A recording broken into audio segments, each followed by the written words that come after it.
Alright, chat, what's going on? Hope everyone's doing well. Appreciate everyone tuning in.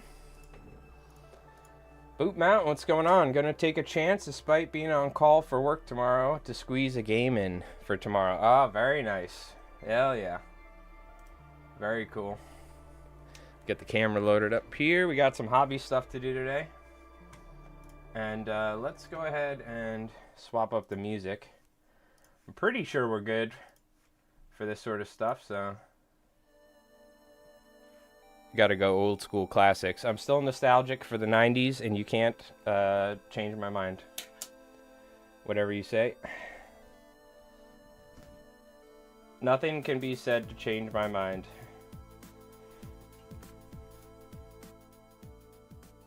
So we're going old school with the classics. Alright. We got some hobby stuff to do. Am I on autofocus? I should be. We're on the right resolution and everything. We can always adjust the ISO if we need to. Let's get a little look. We're going to be painting some stuff. That's looking pretty crisp for the most part. So I got this thing magnetized. And I got my arm set up. This is not magnetized on this side. This was like this for the heavy machine gun. And let's just all take a second to look at how I had it configured. Okay, noted. I think I put the arm on the wrong side. So we're going to magnetize both arms because it's cool anyway. And I only did the one side. But as you can see, there's a Tesla cannon on the right arm. So I think I actually need to swap them. But the whole thing's magnetized except for this one arm. So we're going to do that real quick and magnetize it. And I wouldn't mind... We can, I guess I'll leave it up to you folks, or we can kind of pick and choose what we want to do. I wouldn't mind doing a cool paint scheme like this, because I haven't done any sort of camo paint scheme on any of my American mechs. But, like, this is pretty nice. I kind of like this, and we kind of have it magnetized to where we could take it apart and then paint it easily as well.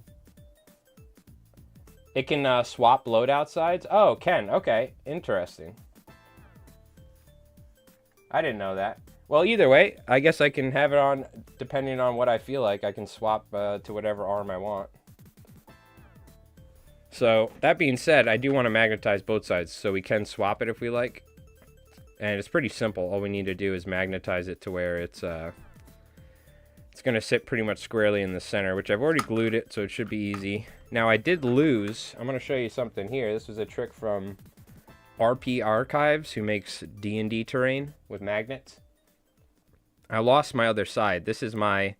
It doesn't matter what actually is north or south. You just need to have magnets denoted, like which side is which. So we need to make sure that, for instance, we'll put a blue color up top and then the red one there so we can swap from either side. So we need to make a little magnet tool real quick. So we're going to do that.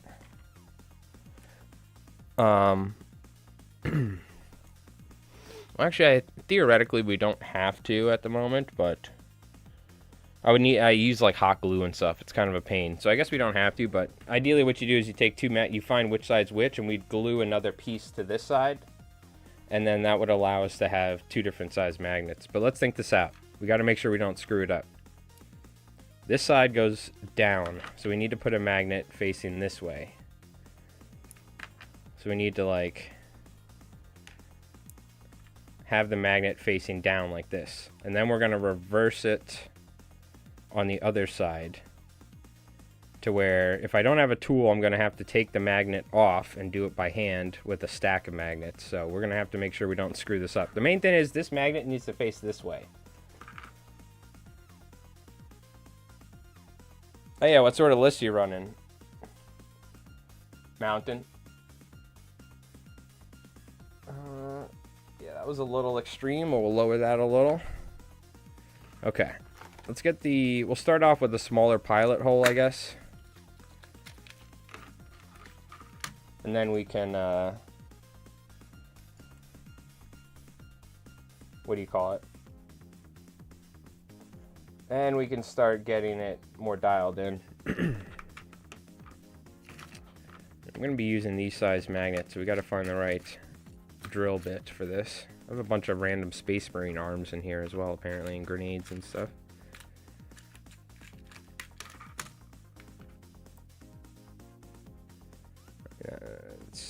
looks like it might be a little big, but that looks kind of spot on.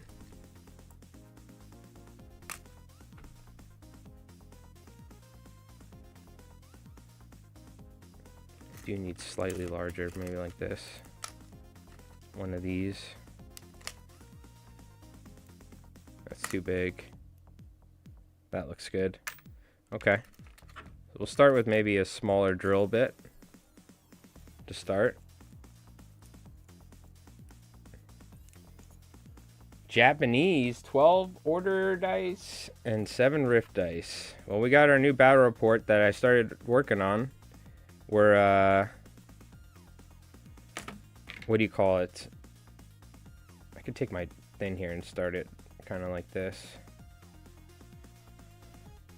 We just recorded a game yesterday between the Japanese and Americans. And it was kind of a wild one. I'm not going to spoil it. I'll go on my, we'll talk about it after. We'll like stream. I'm going to try and stream Wednesday nights for a little bit after each battle report, because I plan on the battle reports coming out Wednesdays, but we could chat about it. Even though Morty and streaming and all that. But I'm going to try and stream during the weekends, so. I stream Friday nights on my main channel, LI Flies Mike, for Fly Time, but so we were streaming last night.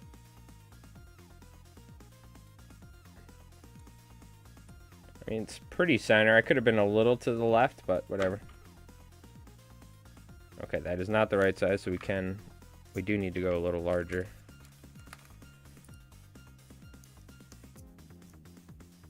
Like, slightly magnetize that drill bit.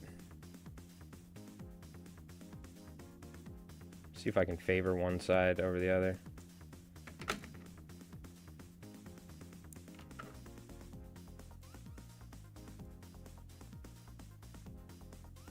I forgot what was the first thing I ever magnetized. It was something 40K related. But I like magnetizing stuff for sure. Oh, it was all my assault intercessors for my Blood Angels with their backpacks, so I can go from assault intercessor to jump pack intercessor. That's what it was. All right, this should fit. This should be good. Again, we're gonna double check. This magnet's gonna face. Oh, wait. Nope, yeah, this should be right.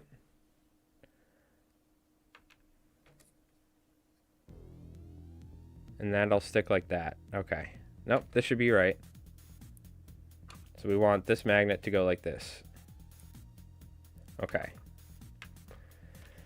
Magnets can get tricky when you don't have like defined color sticks. I'm telling you, I've been here before where I've like magnetized stuff and screwed it up. Because once you super glue this stuff in, it really... You gotta make sure you're doing it right. How's the music too? Let me know. Hopefully it's not too loud. We're blasting Streets of Rage OST.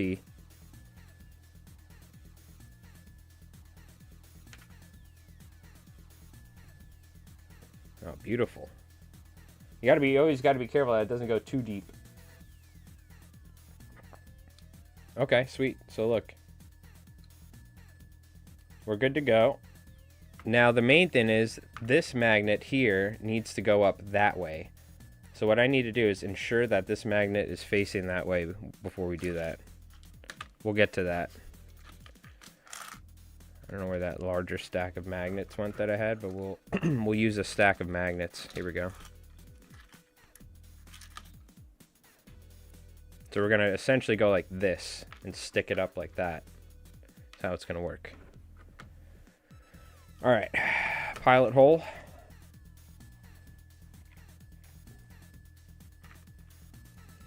Yeah, I think particularly for any sort of mission that requires like scoring or like you have to tactically think about your dudes, having all those. Rev had a list with. We can actually maybe at some point we'll take a look at the list because I won't show you guys what happened, but we could take a look at the list because I edited all that stuff. None of the graphics like showing what the unit names are and all that, but we could take a look. We can go over his list and the list I was using. He had 3 squads of 10, I think it was, inexperienced riflemen with green, and he was using them to screen, and it worked very well. And then he was able to put his better units on like ambush, because I had a high amount of jump troops. I don't want to spoil everything, but that was the general kind of, as we were starting the game, that was kind of the consensus of what we were gonna do. Oh, you meant you played that yesterday, Streets of Rage 2? Very good. Good, I'm glad. I have it downloaded on Steam from the Sega collection, which they don't even sell anymore, unfortunately. And I gotta play it again. This is the first soundtrack, but we're gonna listen to the second one next. Okay. Yeah, we want it facing upwards. Okay.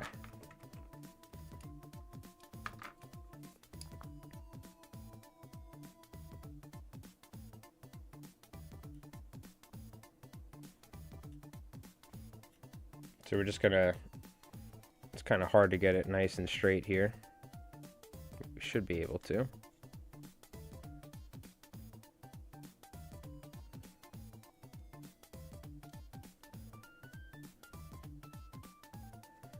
And then I think we probably will. What I really want to do is we got to get Roberto Wells painted up, because I know Rev wants to use her for the debut of his U.S. forces,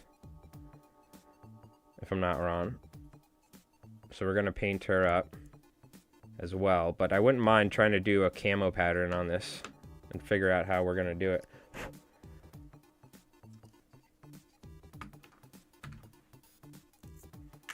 Now we'll get our appropriately sized. We should be good on all these now.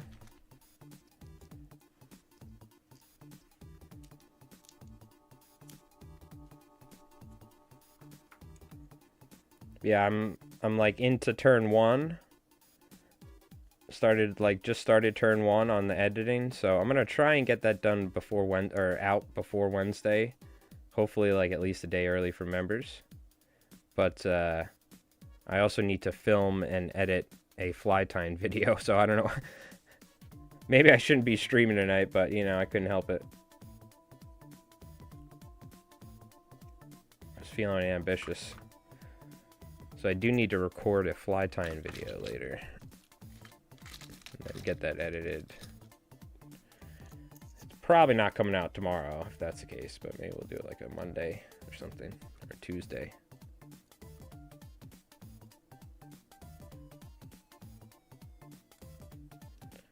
That being said, I kind of want to just play the Americans for like the next couple games. I know we're probably going to do something where maybe Rev plays the US, but and I'll play something different. But after that, I kind of want to play the US and experiment with the US and try some different lists out and stuff like that.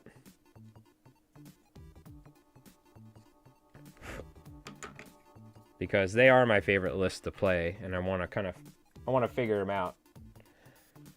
Get a better grip on how to play them. All right.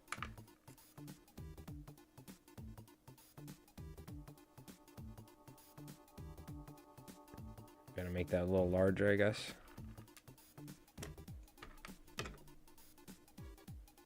Or was this a smaller one? This was the small one. Now we gotta go back. Okay, okay. No, I mean, it's totally fine. If you want to play them, I'll be more than glad to try something different as well. I can always play the Axis. I don't remember how long it's been since we've done Axis versus US, but it's been a while. Or we could always break out, maybe do ally on ally. Maybe I'll try out the Brits. Or I could use the Japanese. I mean, we just did the Japanese. And then we did the Japanese before that with the Commonwealth. So maybe we try something different. Maybe I'll use the Axis. Okay, this is like, I made it a little large now, which I'm not happy about. So that's kind of on me. The other magnets are quite large, so I'd have to go up. So, how do I do this? Damn it. Just see that? Just like 1 or 2 turns with that thing, and I just made it a little too large. What's the next size up? I mean, I can do it with this one, I guess.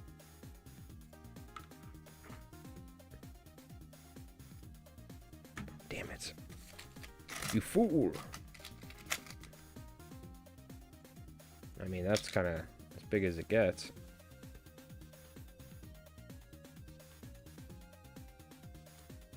See if we can widen it a little for the bigger one.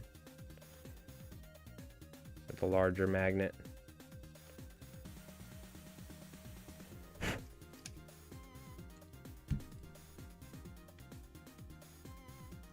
Come on. It's like a $5 drill thing from Amazon, so it's not the best. Probably not the sort of thing like Squidmar would be using or something. Yeah. I'm sure they got much like that, like using electric sort of stuff, but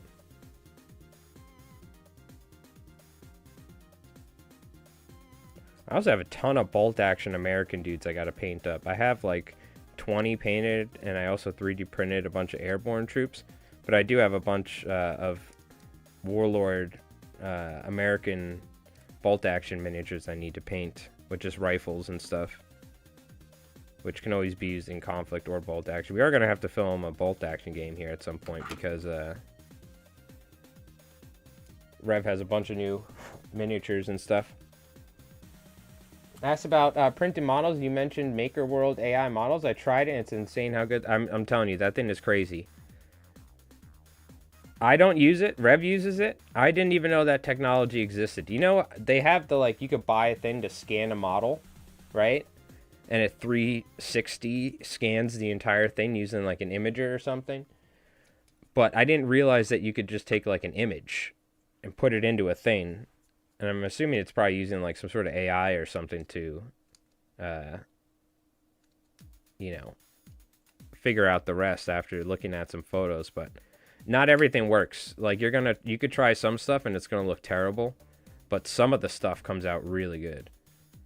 That being said, I think your best bet's always going to find proper STLs, like made by like Grey Hunter, for instance, on the Konlfikt Discord, or some of the other creators.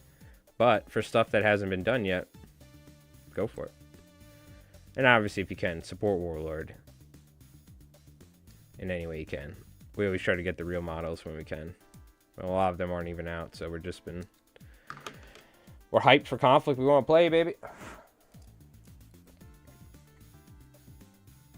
Some are great and some aren't, yeah.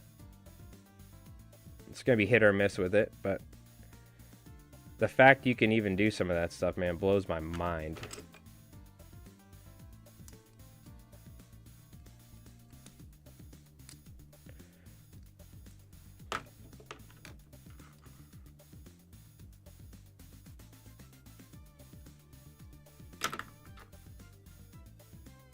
Yeah, that that is crazy, that technology.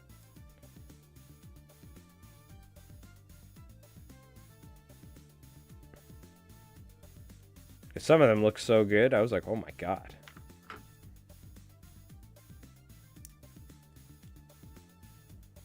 But not, you know, things are going to be off with it no matter what.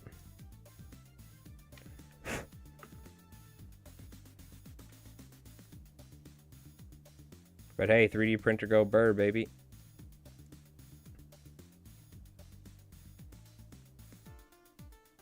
Nothing wrong with it. If it wasn't for 3D printing, believe me and Rev probably would have never gotten into... Well, Rev would have. Rev was... Rev is counting it up for GW. Full giant guard armies and stuff like that.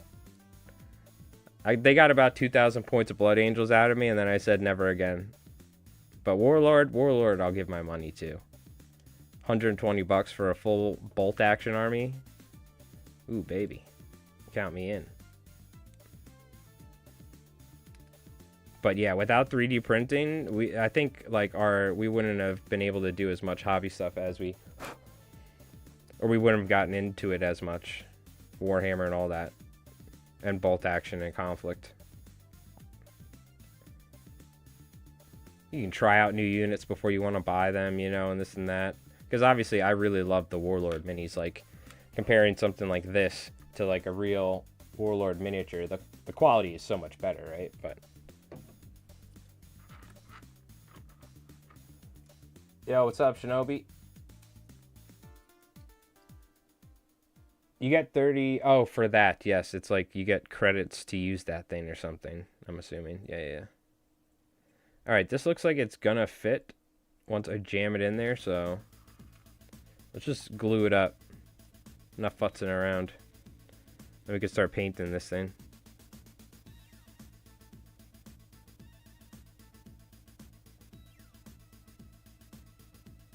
The thing is, oh my god, I almost glued it in the wrong way like an idiot. Alright, we're gonna double check. This is like that. So let's take this magnet away. This is like that. Okay. So we gotta go in like this. That would have been hilarious. If I just did this whole time and I was just talking, so I forgot and I glued in the magnet the wrong way. That would have been hilarious. I don't even know what we would have done at that point. Whoa! Is that Tiki the Hut gifting 5 memberships? Holy guacamole! And he yells, Banzai! Oh wait, I hit the wrong button.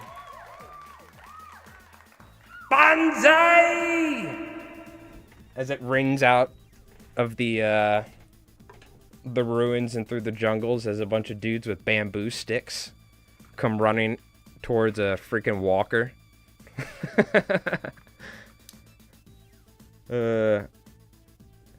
Yo, Tiki the Hut, thank you so much, man. Appreciate that.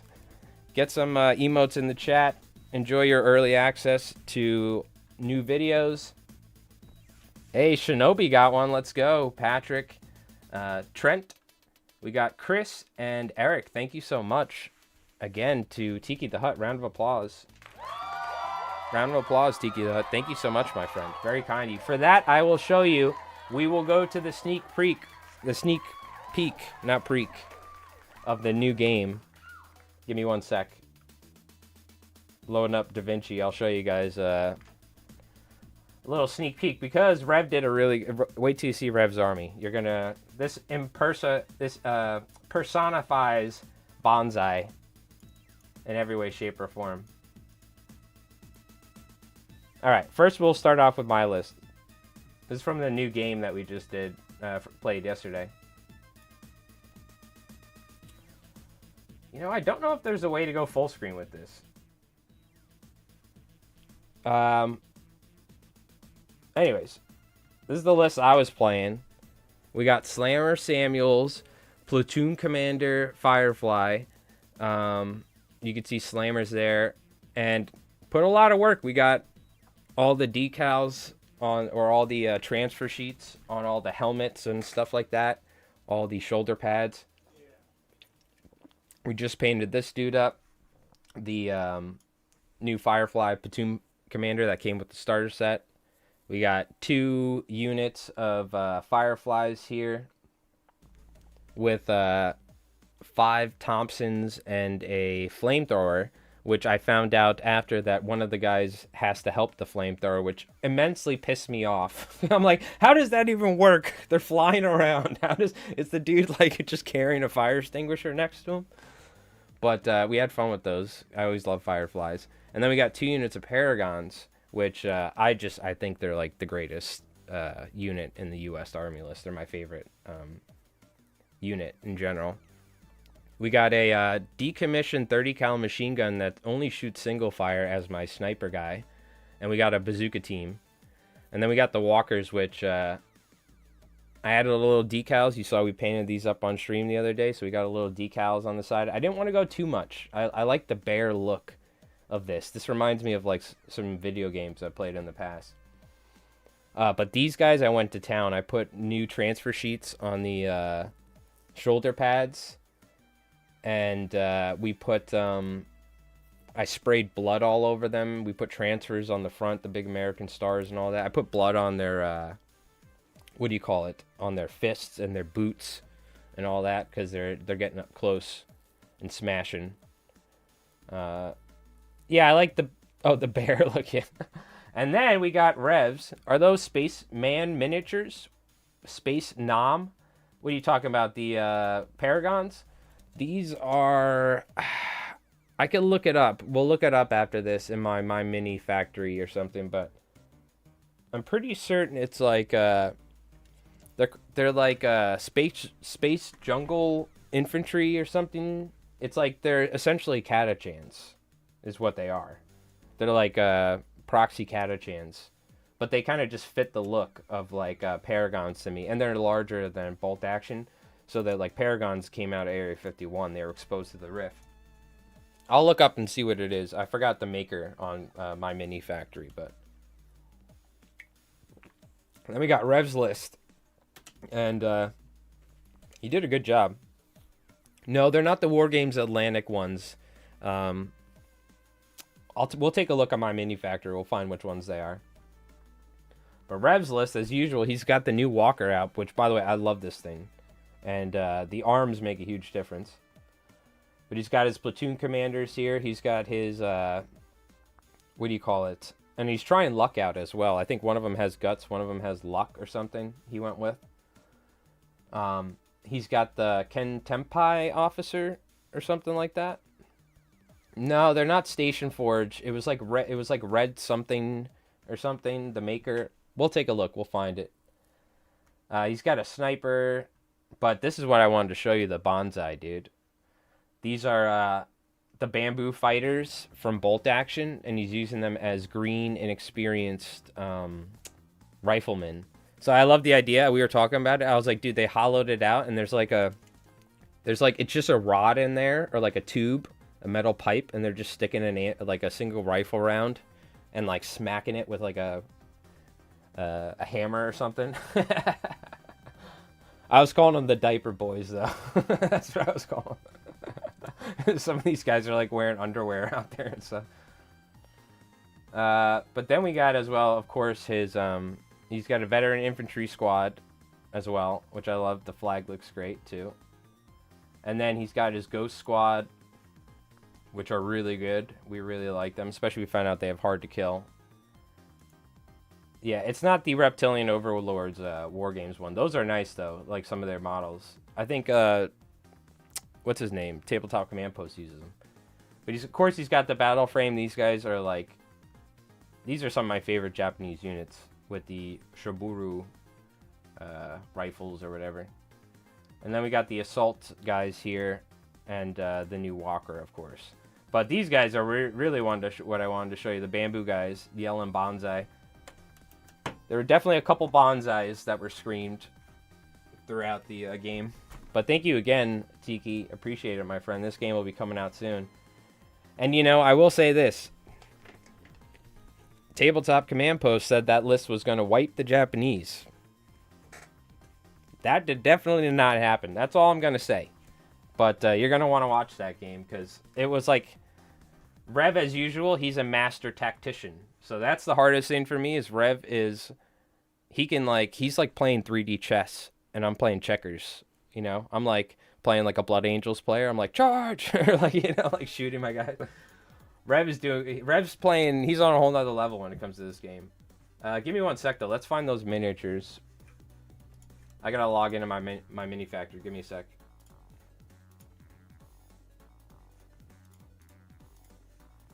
Un momento, por favor.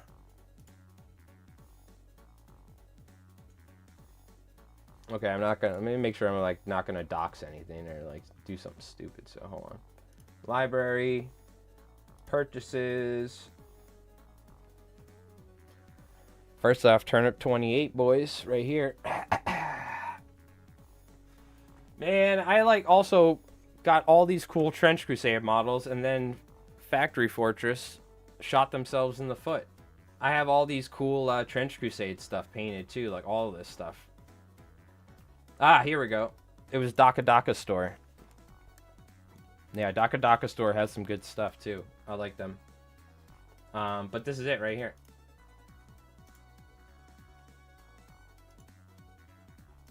Those are my Paragons, baby. And because, you know, if we go to Konflikt, their Paragons are like, the Paragons they sell are like for the old rules. So there's like, some of the guys are bigger. Here we go. These are very cool. I really do like these guys too. But there's like this dude, because if you look at the old rules, there's like Hammer, they call them. And then this guy had a special rule. This guy had a special rule. This dude had a special rule. They all had their own. This guy is double Thompsons. They had their own like thing going on, each dude. Or like you could choose and pick like 3 out of the 5 or 4 specialists who you wanted in your Paragon squad. So they changed it. So I was going to get these, but there is no more like Hammer and Slammer, Hammer, Crammer, and Jammer, or whatever their names were. So, yeah, I just went with the 3D prints. I do like this, though. These guys look sick. You know what I mean? Yeah, Sergeant Rock is cool. We were talking about Sergeant Rock. Isn't it S-A-E? How do you spell Sergeant? Is it S-A-R? No, is it? How the hell do you spell Sergeant again? Is it?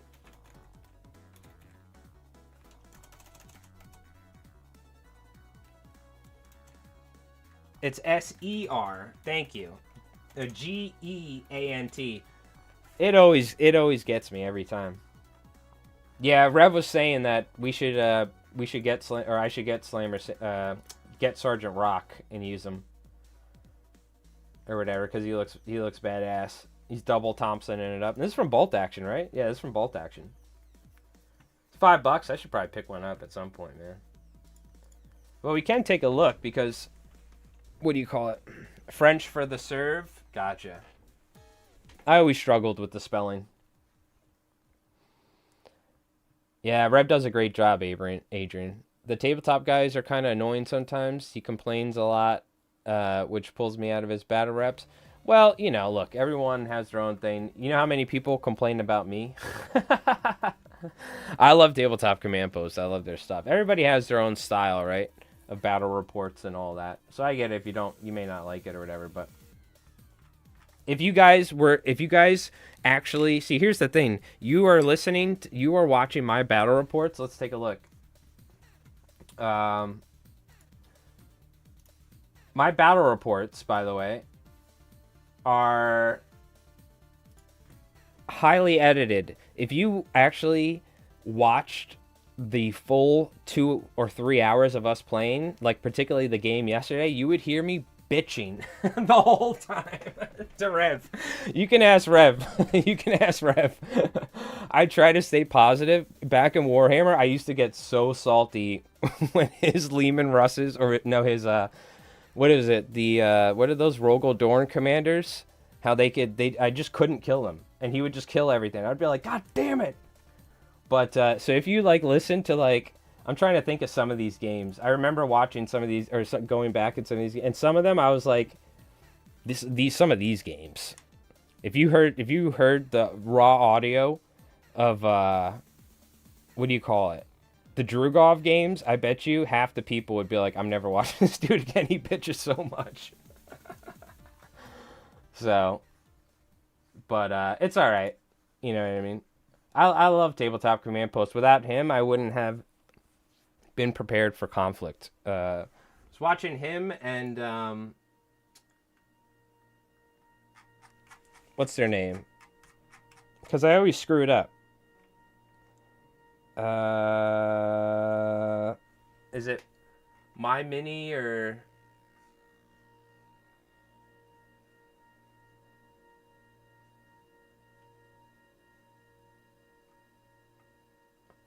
what the hell is his name? The other guy that makes Bolt Action stuff. He's over in the UK. Ministry of Miniatures or something? Oh, maybe it's the Ministry of Miniatures or something? Yeah, the Ministry of Miniatures. If it wasn't for him and Tabletop Command Post, We would not, and of course Mordian, he had a couple of videos to help me like just make my list in general. But if it wasn't for them, those 3 channels, we wouldn't. What do you call it? We would not have probably been ready for Konflikt at all. So shout out to them.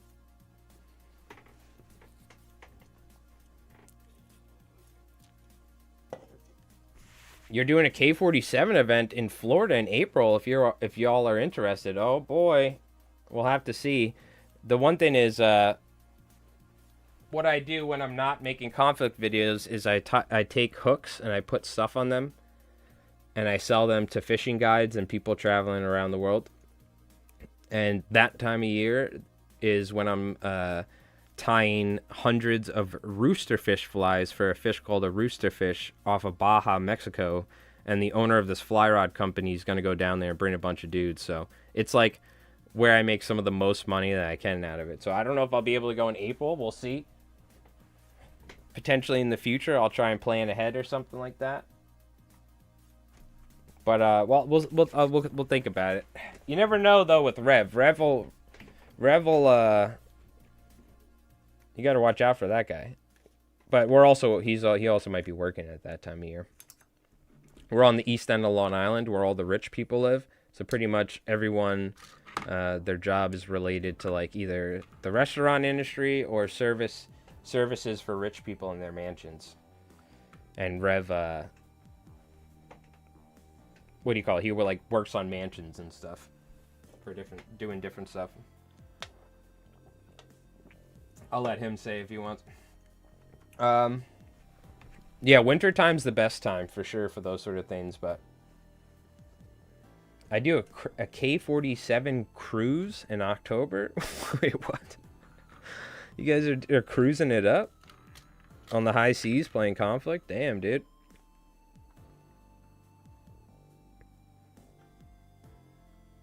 Yeah, we're definitely going to try and attend or do some sort of, or get to some sort of Konflikt events at some point.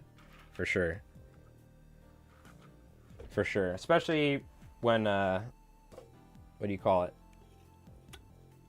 You went to school in Great Neck? Oh, man. So are you one of those snowbirds? Are you one of those, like half the people that I know from Long Island that all ended up moving to Florida?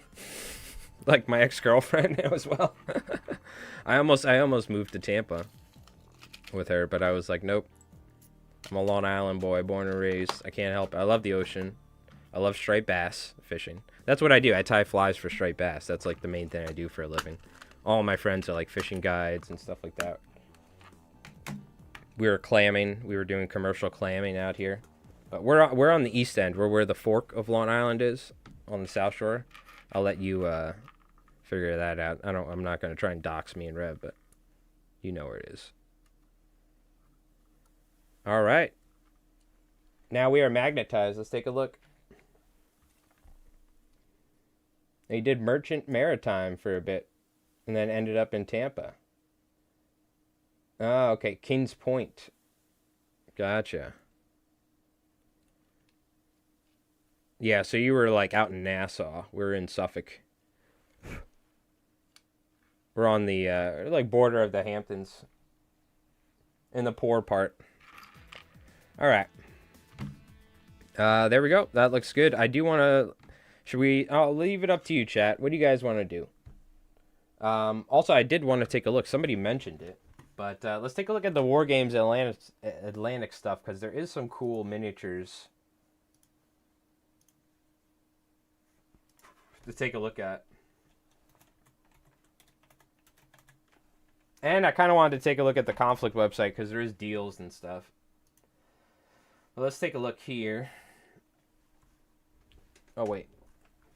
Hold on. Hold the phone. Let's go Streets of Rage 2 soundtrack. Where's it at? Give me 1 second, chat. Hold on now. There it is. And yo, Frosty, what's up, dude? Slim Thunder, I think I saw Frosty in here. Hell yeah. Okay.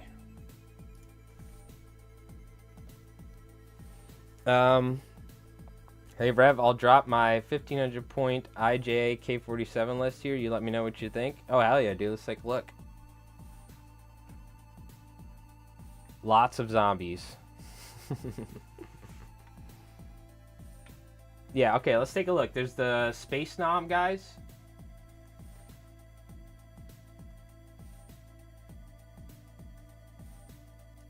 Is it Death Fields? I know they have a couple different.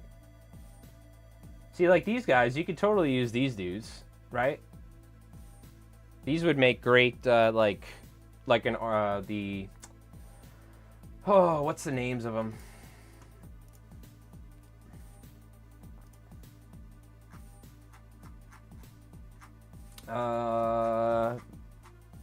There's the armored infantry and the old, like, power armor.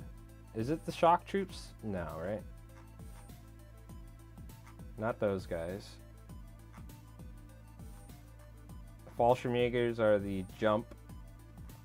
Totenkorps, Schreckwolfen. Is it? Maybe it is the shock troopers. Because these guys are the, like, old power armor ones, right? Yeah, there's the Volksgrenadiers. But these are, when I think of the Volksgrenadiers, well, I guess so, yeah, right? If we take a look at the Konflikt, let's see what they use for the Volksgrenadiers. Which, by the way, they do have these bundles going on. Which, if I wasn't broke, I'd probably grab something. This looks sick, by the way. Heinrich Gross, the Nachtballen, Nachtjägers. So, like, this is like 2 squads of Nachtjägers. And then you can have 2 squads of Schreckwolfen, 2 squads of Nachtballen, and you get the hero and his squad. Like, that's a sick setup right here. That's really nice. This is also pretty sick, too. So those are what? Let's see. Those are the shock troopers, huh? So what are Volksgrenadiers in Konflikt? Are those like bolt action dudes? Right? So the shock troopers are what maybe you'd use the War Games Atlantic stuff we were just looking for. Because I don't think they sell shock troopers, right? Do they? Oh, here we go. Shock troops. Or they don't sell Volksgrenadiers. I'm sorry. Yeah, maybe... So let's see. What do these guys look like? Yeah. I guess you could use them for something like that. They are a little modern-ish looking, I guess, but... I mean, that kind of looks sick. They're using, like, G36s, which is kind of sick. They look like G36s, don't they? They look like Heckler and Koch.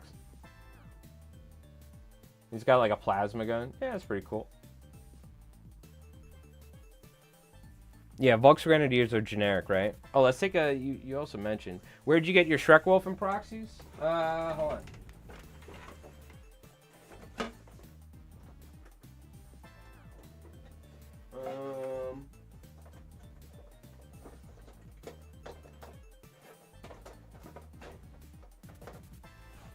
I can only find 2, so I don't know where the other one is. They're all different. What happened? What happened? Oh, the song just ended. Okay. It, like, it quickly ended. So these are... All 3 were random werewolf miniatures. And Rev was trying to find ones without swords. It was very hard. You can't really... You're not really going to find any, at least with, like, pants that I could find that look like German or something. But, so these are just random werewolves that Rev found and then scaled in the software, the 3D printing software, to get them closer to bear size. So they're pretty big. They are, like, quite large. If you look at, compared to, like, Roberta Wells, for instance, like a regular human, they're quite large. So they're, like, pretty close to bear size. But they're just, like, random werewolves he found. So if you just go and look for random werewolves, the main thing is you're going to have to just find the ones that don't look too, like, fantasy or medievalish. You know, from, like, medieval times or something, like, looking, like, high fantasy. And then you're going to have to scale them. That's what you're going to have to do. Just make sure they're the right size.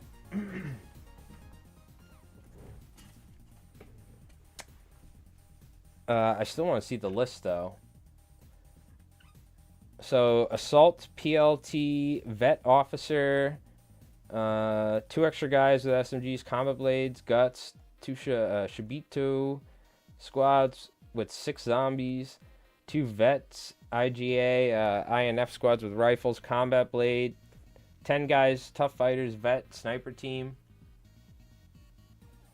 You got a couple Chihais with regular ATs. 1 as commander, 2 regular Keyho Lightwalker ATs. And you got an Arty platoon. Vet Officer, 2 guys with SMGs. Combat Blades, Guts. Sorry, Chad, I'm reading Tiki's comment.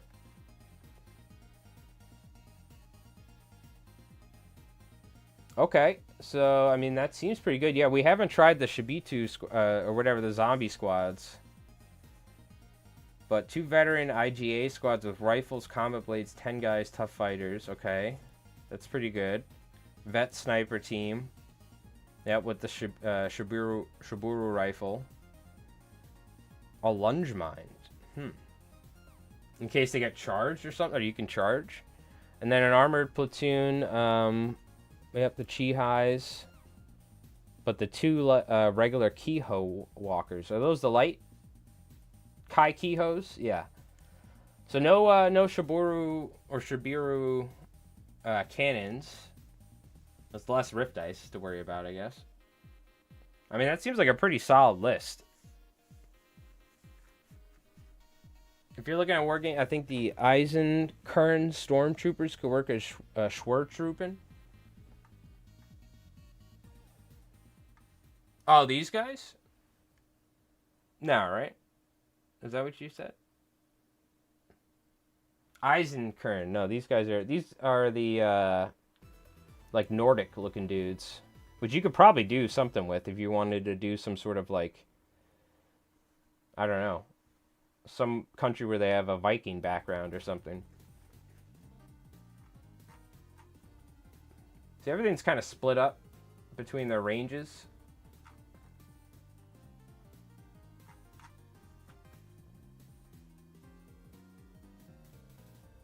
The Last Wars, right? Oh no, this is like a World War I thing. They do have werewolves. I was looking at these. I didn't really like the faces on these.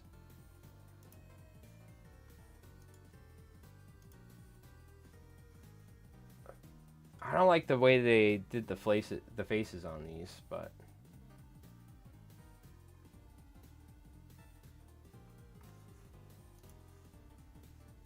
How did you spell it?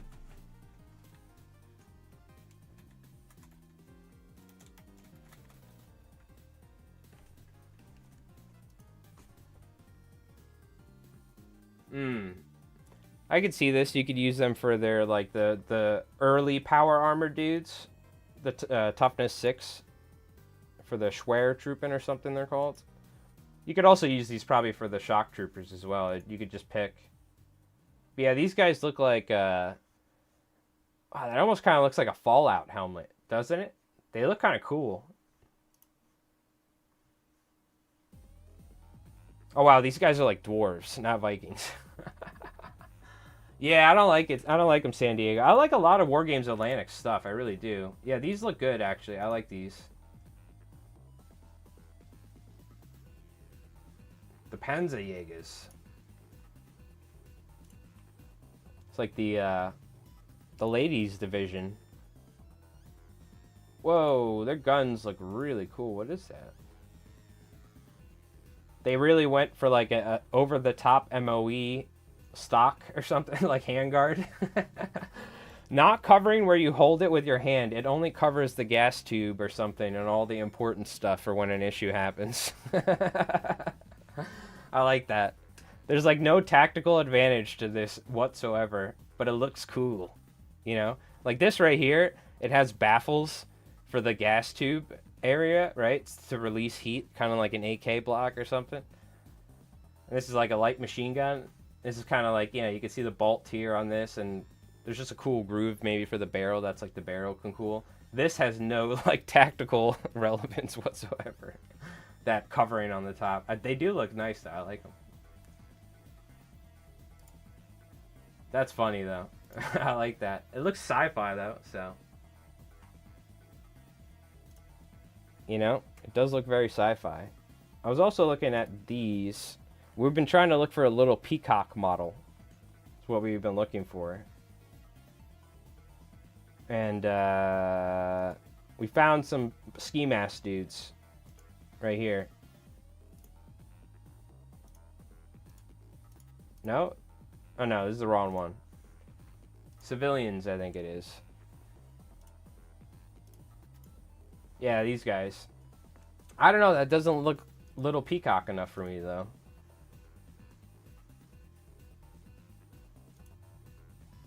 So I'm still on the hunt for a good ski mask villain for the Axis. Peacock like the bird? Yeah.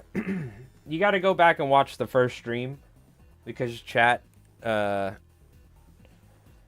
agreed to watch some dumb music video that I made for Halloween for my Flytime channel years ago. And then we kind of spawned the idea that Little Peacock is actually in the Rift. These guys don't look too bad.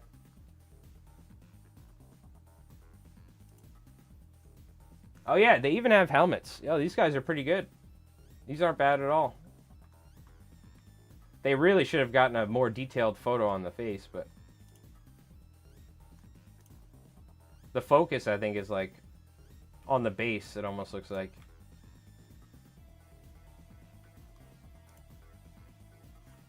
I mean, they look pretty cool. These aren't bad. Okay. Yeah, well, now Rev's got the real Search Space Nom.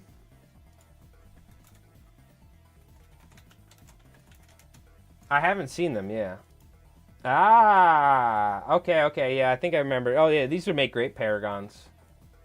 Is this what Tabletop Command Post was talking? He was painting the other day?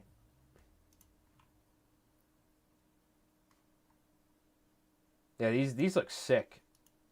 These would be good Paragons. You could take this dude or something, make him like a Tesla guy or something. I mean, they even got blades, which is nice. But I know I saw something else. Oh, okay, this is where it is. Maybe this was the one I saw. Maybe this was the one I saw then. It's in the Reptilian Overlords one. Yeah. Maybe this is what Tabletop Command Post is painting. He said he was painting some up the other day. Because I saw his most recent game, he was using some Paragons and they look sick. I think this might be what he was using. I still got I got the like half the game and I've been trying to catch up or trying to watch. Okay. Yo, what's going on, Brute? How you doing, man? Yeah, I do like the Space Nom ones. Those are nice. Alright. Alright, we should do some sort of hobbying here. Even though I do like chatting. We'll keep chatting and pulling things up and talking as if you guys bring up something interesting. I'm always down. That being said, I kind of want to try and do some sort of like camo paint on this thing. That's kind of what I'm thinking.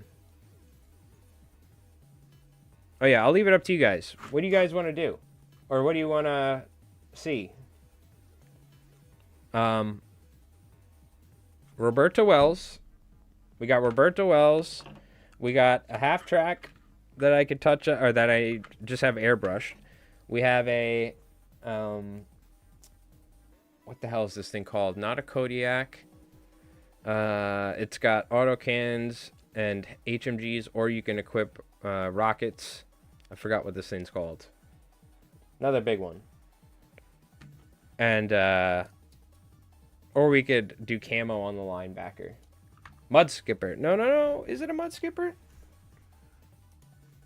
I always get confused.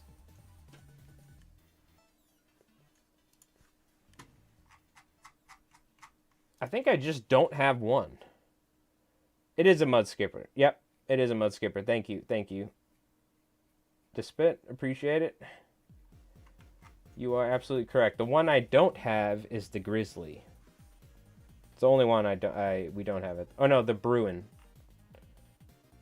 And the grizzly. So we need a Bruin and a grizzly, and then we got pretty much every walker except for the tiny ones, or the mud skipper, or not the mud skipper, the pond skipper things or something.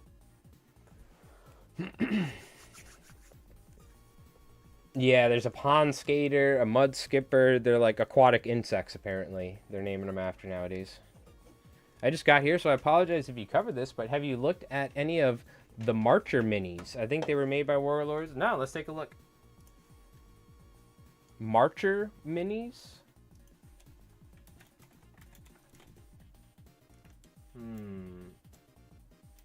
What are they supposed to be? Maybe we can find them. Well, I'll show you something. You guys want to see something in the meantime?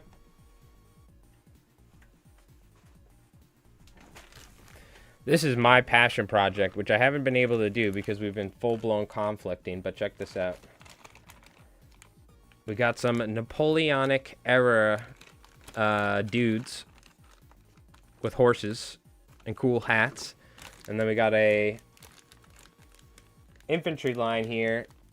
Napoleonic era dudes. I don't know if they're Rus or if they're from like Finland or somewhere. I don't know where they're. I forgot where they're from. We saw them earlier in my mini. We could take a look, but I'll let you guys get what sort of game do you think we're gonna be building these for? I got to do these at some point, but there's gonna be a lot of green stuff and milliput I got to do. Golden Dragon Games. Okay, I'll take a look.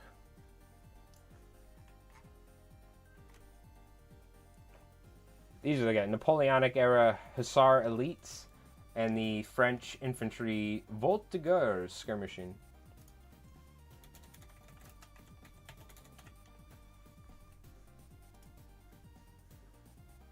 Oh, is that not... Can I not look up the creator, right?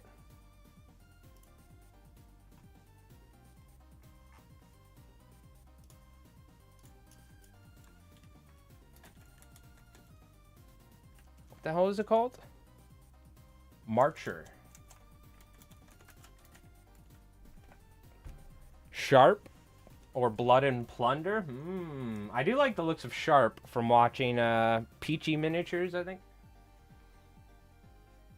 Oh, yes, Golden Dragon. Yes, we looked at this creator. We looked at this creator. I remember Rev... we were talking about these. It looks like they added more miniatures since I've last looked, though. Yeah, there was something you could 100%. These are like perfect for like I think was it for Dust or they have their own game. Marcher Empires at War or something. Some of the stuff is nice. I do like the look of it.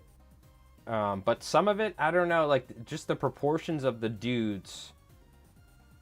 Like, I mean, I guess these kind of fit bolt action sizes, right? Oh, they're 30 mil, though. Okay. I guess you'd have to print them and see.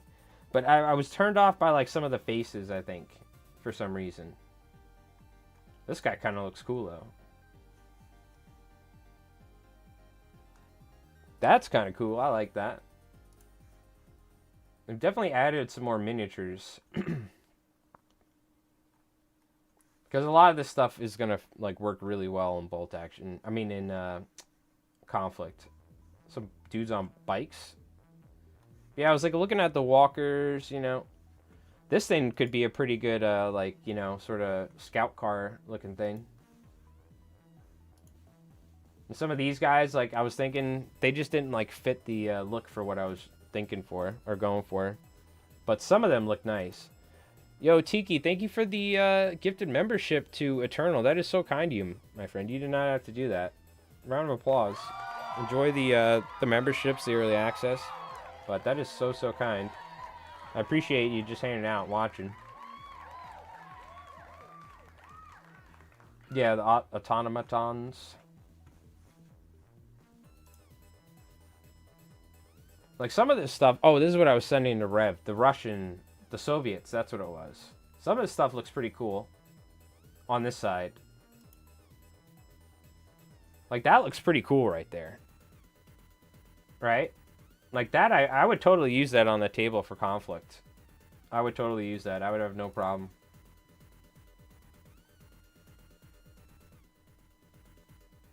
They even got the Katusha.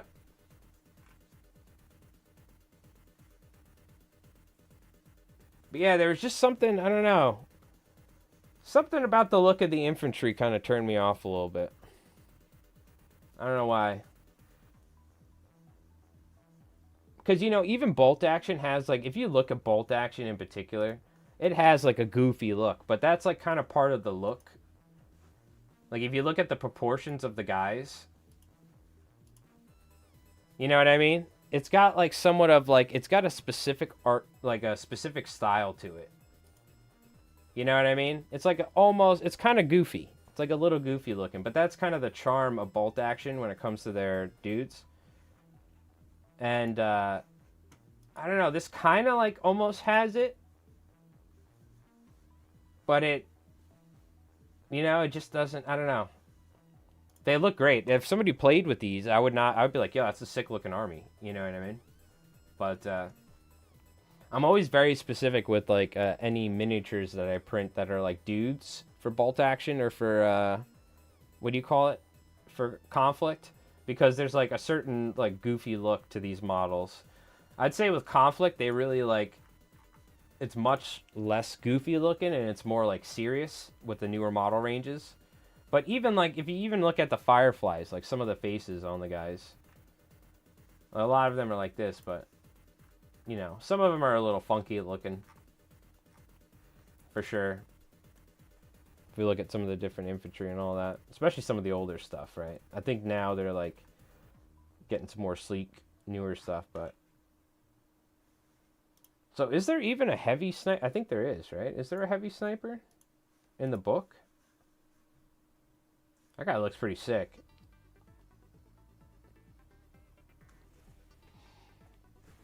Well, I'll tell you, I don't think anyone got it right. I want to play Turnip 28, so I want to, like, take Milliput on those Napoleonic era dudes, and I want to,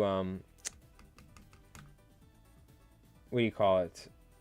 I want to put, like, everything with, like, carrots, like turnips, you know, like root vegetables, and they're, like, covered in, you can cover the dudes, like, their hats and all that in grass tufts.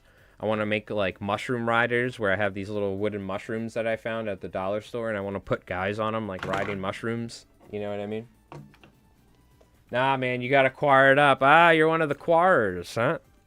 I don't know. You know, it's, they have a similar look, almost, right?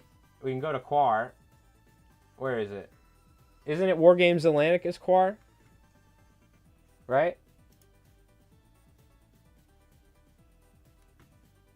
It is, right? Yeah, quar. Oh, they have a short film? Okay, they got free core rules, and they got some stuff. This is kind of cool. I mean, you could probably, like, get... See, these are... The thing is, like, Turnip's like a melee, like, arrow shooting game. This is like a, like, shooty with guns. So I was going to say you probably could use them together, but... Yeah, it's pretty interesting. I still haven't seen... I still don't know what the whole, like, you know... Why the quar dudes love quar so much. Why do you love quar so much, Eternal? Why don't you tell us? Sell me on quar in the chat.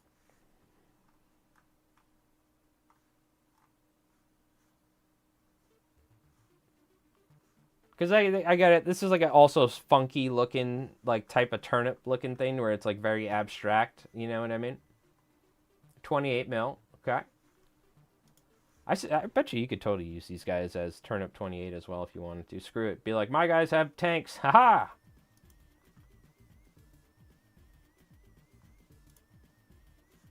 Okay. It's a vibe.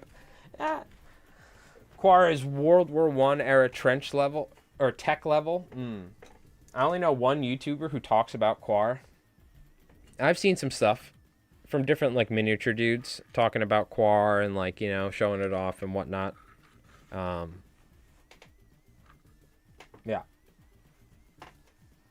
Now here, let's take a look. I'll show you guys. Turnip 28 Army. This is what I like, dude. This is like... I do like Quar. Quar looks cool, but I'm going to be honest with you. Building a custom army out of like using like Napoleonic miniature or whatever. Even these guys got guns, so you could use some sort of Quar dudes probably. But like these guys look like this is the sort of stuff where I just want to go wild. I can't, like, you know what I mean? And just you can do whatever you want. Like these are very subtle compared to a lot of stuff that I've seen like this. You can make just like using green stuff, making a bunch of like random crap. This is what I like in the hobby, you know, in the hobby space. I like making like custom stuff. And this is something that I'm not good at. I'm trying to get better at green stuff in particular. But like, look at these dudes. Cut the dude's legs off and put some sticks on there, and now you got stilt walkers. This guy's got like a guitar on his back or something. And then you take a bunch of sticks, throw a cannon on it, and there you go. You got your big like cannon gun for your army. And it's a pretty small game. It's not like you need a bunch of miniatures either. Like you can have a larger force, but you don't need a ton of dudes either. Like this could be an entire army right here for Turnip. And you have a couple, and you can have them on movement blocks, kind of like Old World or whatever, right? Like this is a whole Turnip army probably right here. You know what I mean? And there's only like 5-6 different units, or maybe like 7 or 8 units. So it's really, it comes down to what your like root overlord or your like ability, the detachment, if you will. So this is something that I kind of want to do, and just like let my imagination run wild. Let the Rift Kush take over, and just like that. I don't even know what that's like a pumpkin, dude. That dude has a pumpkin for a head. And he's riding some sort of like oh, these guys are carrying a plank in the water for him. All these guys are half submerged in the water. Look how cool that is, dude. I probably won't ever have anything as cool as this, but... And then I feel like for this, you can just take green stuff and make this yourself, right? So this is something that I want to do for sure. That guy looks sick, though. Look at that. Forward! The Pumpkin King. I do like Quar, though. I will say, Quar's cool. Maybe we'll try it out. You know, maybe what we'll do is we'll get a little mini Quar army for me and Drev, and we'll have a Quar battle one day. We'd be down. This is what I said. I'm 100% down to... We're going to film battle reports for other games. We get it. You guys just want to watch Konflikt. That's where all the views are. That's what everyone wants to watch. But what we'll do is we won't, like... we're not going to miss a video of Konflikt. We'll just film another game if we want to try and play, like, a Warlord... you know, a Warlord game, for instance, like their ship games or whatever. We'll do that as, like, an extra battle report or something. So, anyways, these guys they have like coral on them. Look at that. So cool, dude. I love Turnip 28. They're so cool. All right. All right, chat. Wow, we've talked for an hour and 14. I can see how Mordian can just sit here and talk about Konflikt and stuff in miniatures for like 6 hours. I can totally see that. It's so easy. We got to figure out what we're going to be doing. Do you guys want to just keep looking at stuff? I think we got to do something hobby related here soon. I put it in the thumbnail. Somebody will comment after, like, you suck. You weren't even painting. So, we either camo this, we paint Roberto Wells, or we do some random thing. What do you guys think? I think it's between really these two. Either doing a camo job and like doing, because I went overboard on my airbrushing for the plasma effect and the lights. So I think I need to touch this up, and then we'll do a camo job on it, which I've never done. Or we got Roberto. Hey, is that Roberto Wells? Damn, bruh. Or we got Roberta Wells, who has a very interesting stats and a data sheet, by the way. She can, like, essentially kind of do some sort of, like, a Heinrich Gross sort of thing where she can, like, turn someone's rift dice or to any side, I think, if I'm not wrong. And she has some, like, I think she has some, like, rules that are she only has. Like, she has something to where she cannot benefit from morale bonuses or something. I don't know. There's, like, some crazy rules she has, but Roberta, we could paint up Roberta.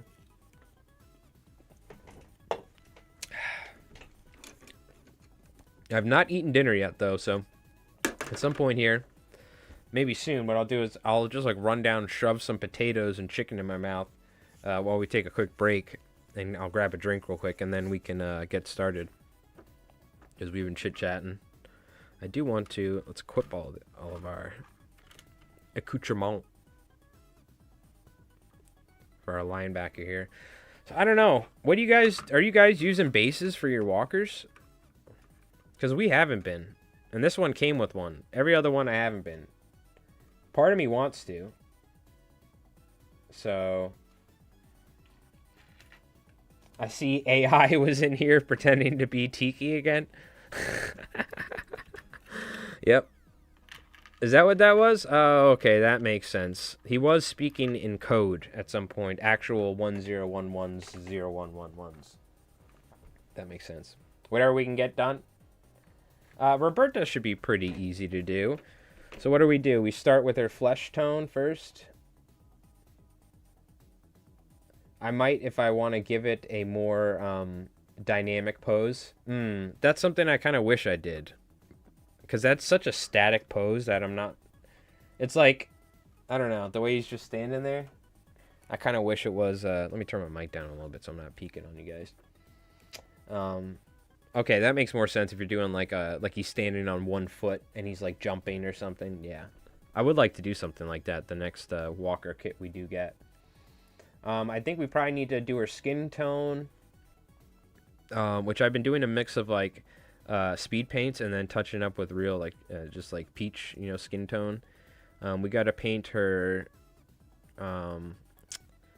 I kind of airbrushed the khaki color for her, so we're going to do black paint, thin down, washed over her, and then we can, I guess we could paint all the other stuff, we'll do the wash thing at the end, but we can do green, like a army dark green for the knee pads, the armor pads and all that, and then we got to do her shoulder pad, her jump pack in the back, which I believe is a jump pack, I'm not certain, she's got some sort of crazy science Tesla thing, and she's got like a little...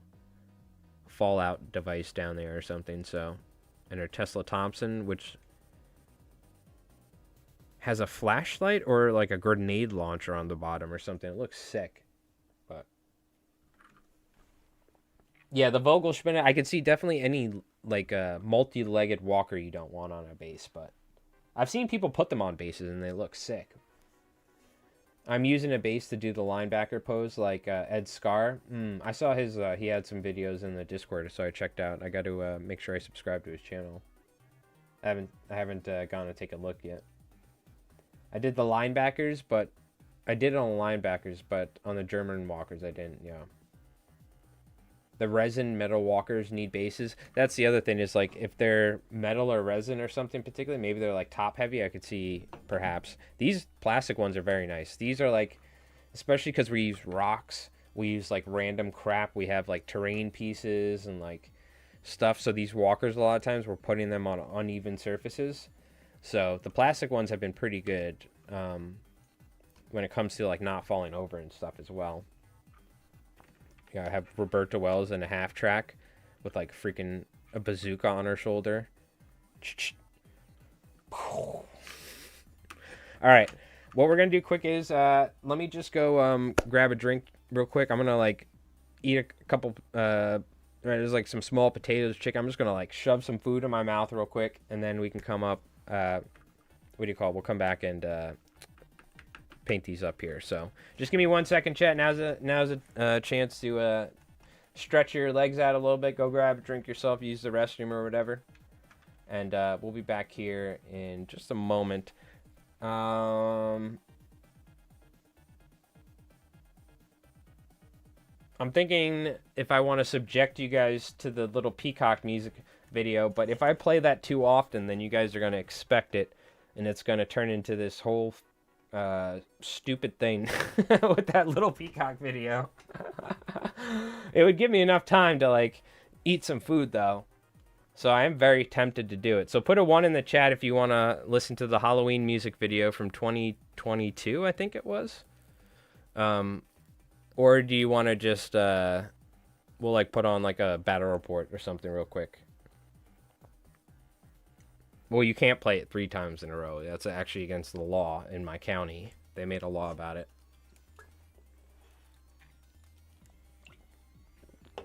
I'll leave it up to you guys. It's not going to be long.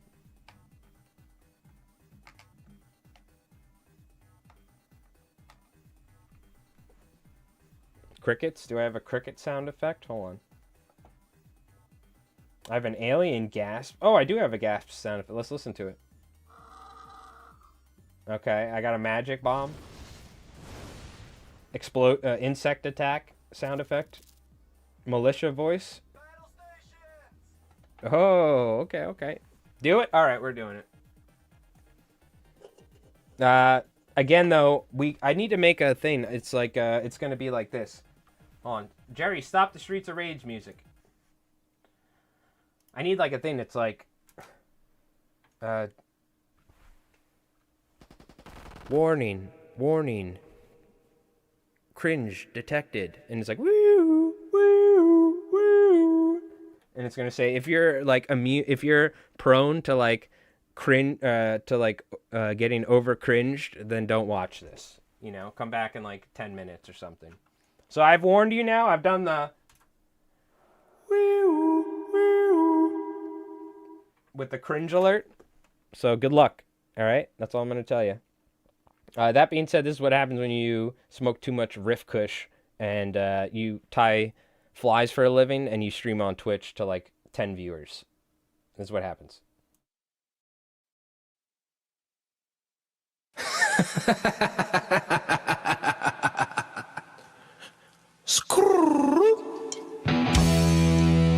No, it can't be. No. Must be hearing things. What? You were supposed to be dead. I survived. Yeah, well, after you smuggled those damn emu eggs, forget about the damn emu eggs for once. Well, I got in a lot of shit for that. Don't care. I don't care. I see how it is. I'm here to take your place. Oh, yeah? Yeah.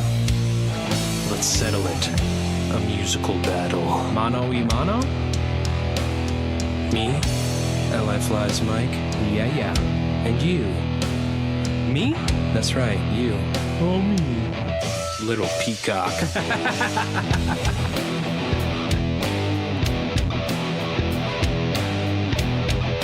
Introducing the competitors. L.I. Flies Mike versus Little Peacock. Mike Ross on the bass, and of course, Jerry on the motherfucking drums. Little Peacock, you were supposed to be dead. Federales and Los Concito were supposed to take you out. Yeah, suck on this.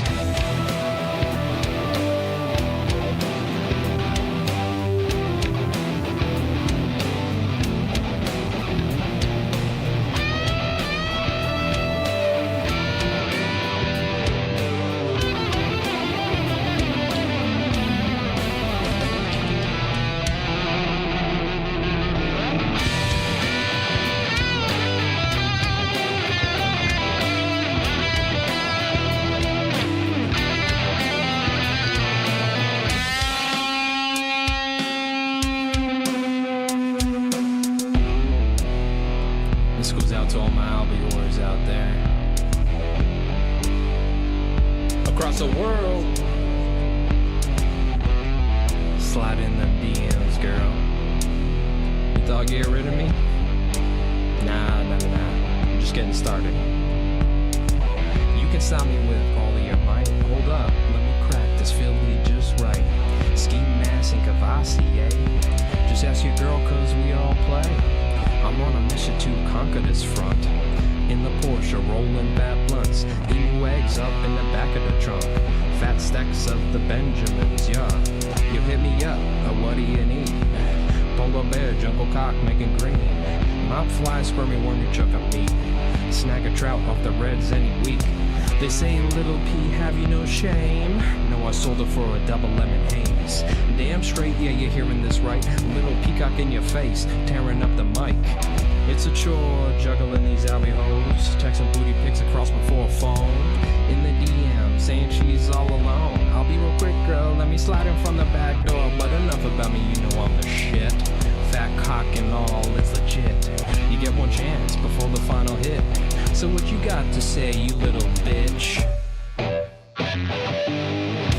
Little peacock, little baby peacock, it's time to banish you, send you back to hell. The federales in Los Concito couldn't finish you off. So why don't you take this tasted lip?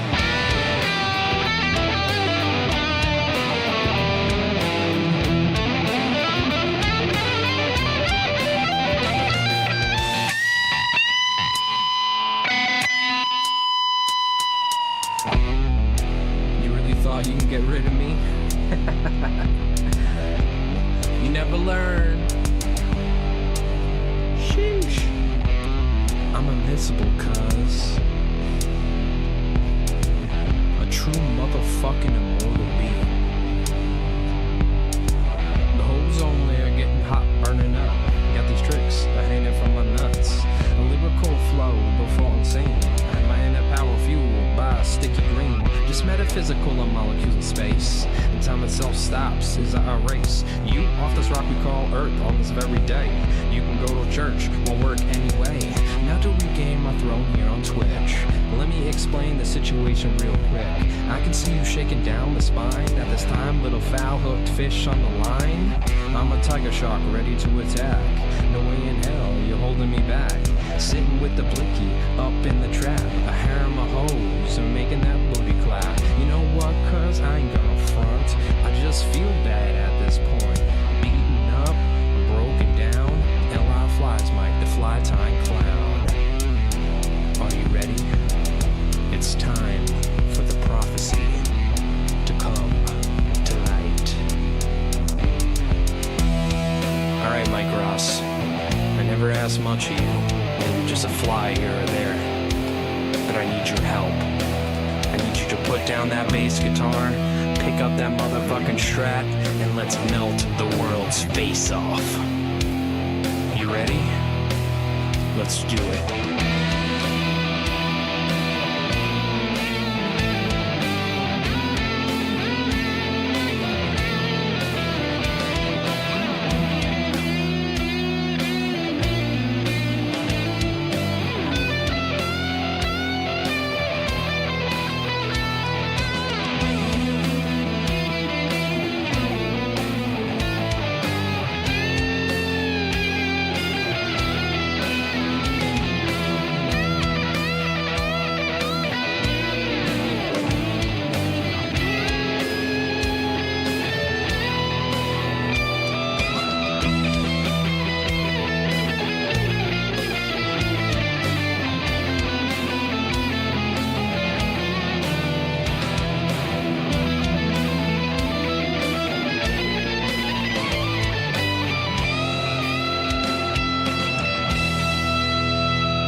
That was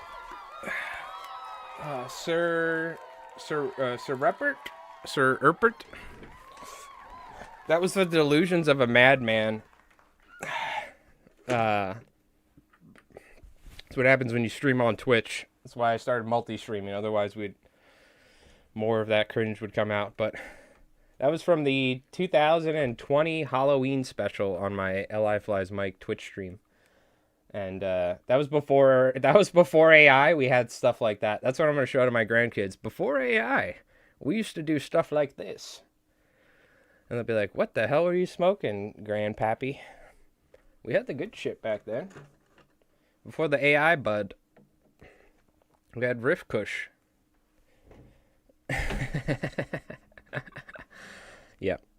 So, anyways, I don't have an intermission video set up for you guys. So I could have just left this screen up, but instead I forced you guys to watch that while I ate some potatoes and chicken downstairs. And now we're ready to do some more painting. AI could never make that. It could attempt it, for sure. Yeah, AI will never be able to replicate the delusions of a madman. That's what happens when you come up with too much like lore and backstory in your community. You start coming up with supervillains like Little Peacock, and next thing you know, you have to banish them to what we thought was the Shadow Realm. Later on, we would find out is actually the Rift. So the whole idea now, thanks to Squig Herder, is to take Little Peacock and now make him the opposition force to the Green Hand to try and take power in whatever the hell they call Germany nowadays in Konflikt. You guys would know. I'm going to use some white here first, because I'm going to be using some speed paint plus some regular paint on her skin tone. FYI.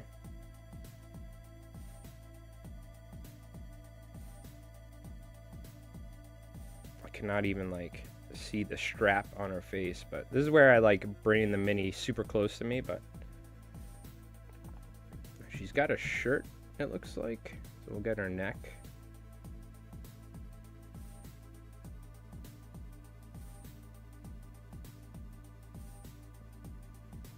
That's what happens when you have too much time on your hands.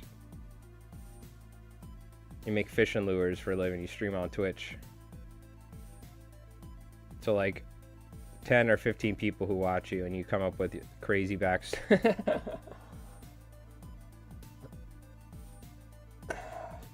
Should I, you guys let me know if I need to, I gotta try and like hold my hand in a different way so you guys can still see the miniature, huh?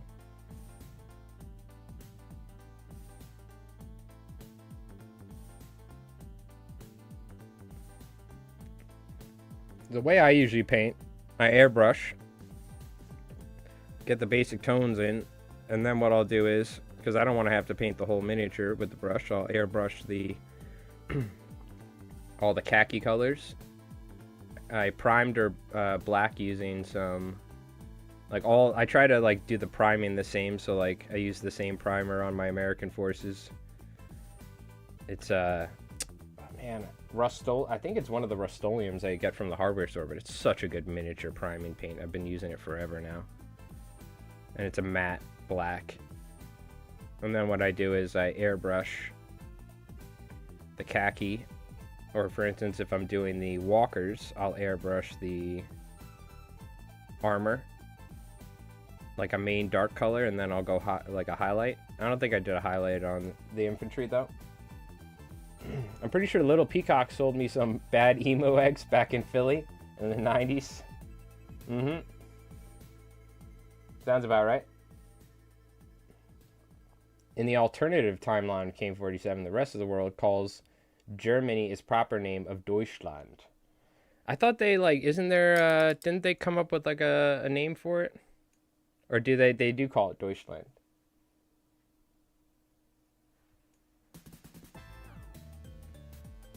Because I know there's the Green Vault is the name of the people in charge of the country, right?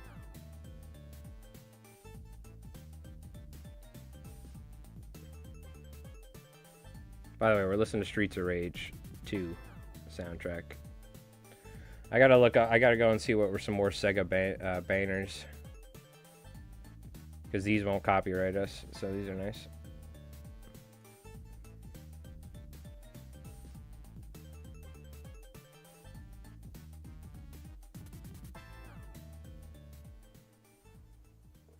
I got to put it on manual focus, Jerry. It's not working.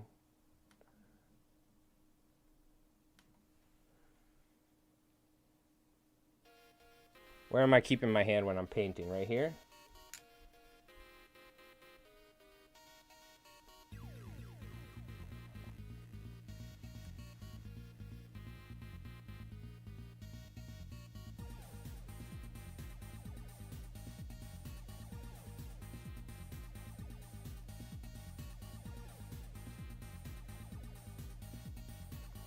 It's the New Republic. Gotcha. Yes, yes. The New Republic is what they call them. You're just being silly, I guess. You. Well, you know, just because modern day is, you know, I'll accidentally call the Soviets Russians as well.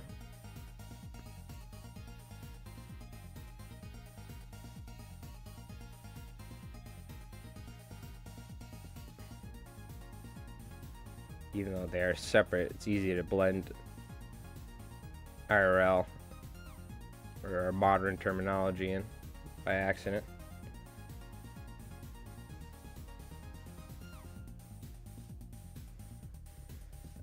We're gonna paint the stock anyway, that's fine. And her other hand here, there's like a little thin on there. I don't know if that's supposed to be there, that little bump, but I'm gonna use it.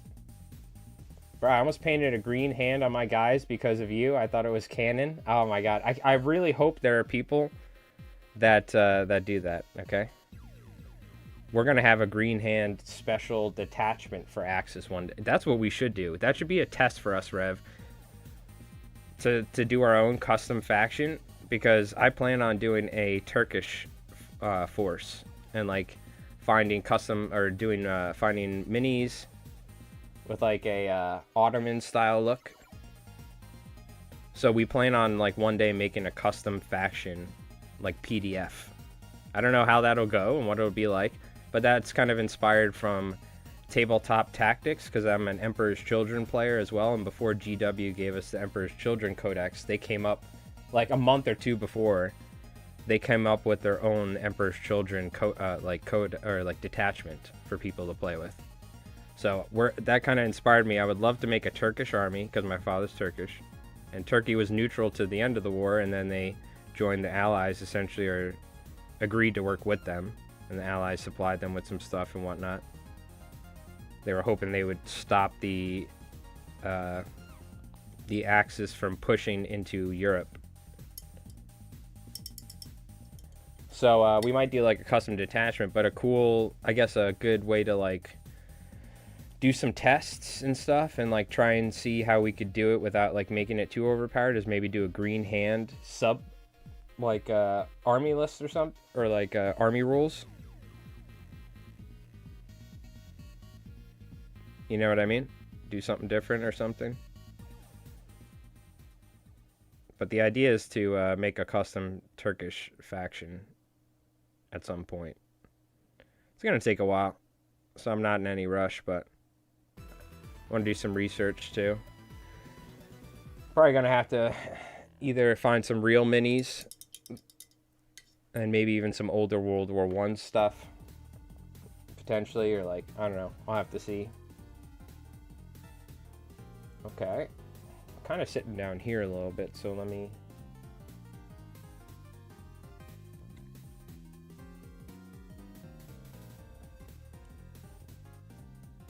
kind of like that. All right. Let's take a look at Roberta Wells and what she looks like, shall we?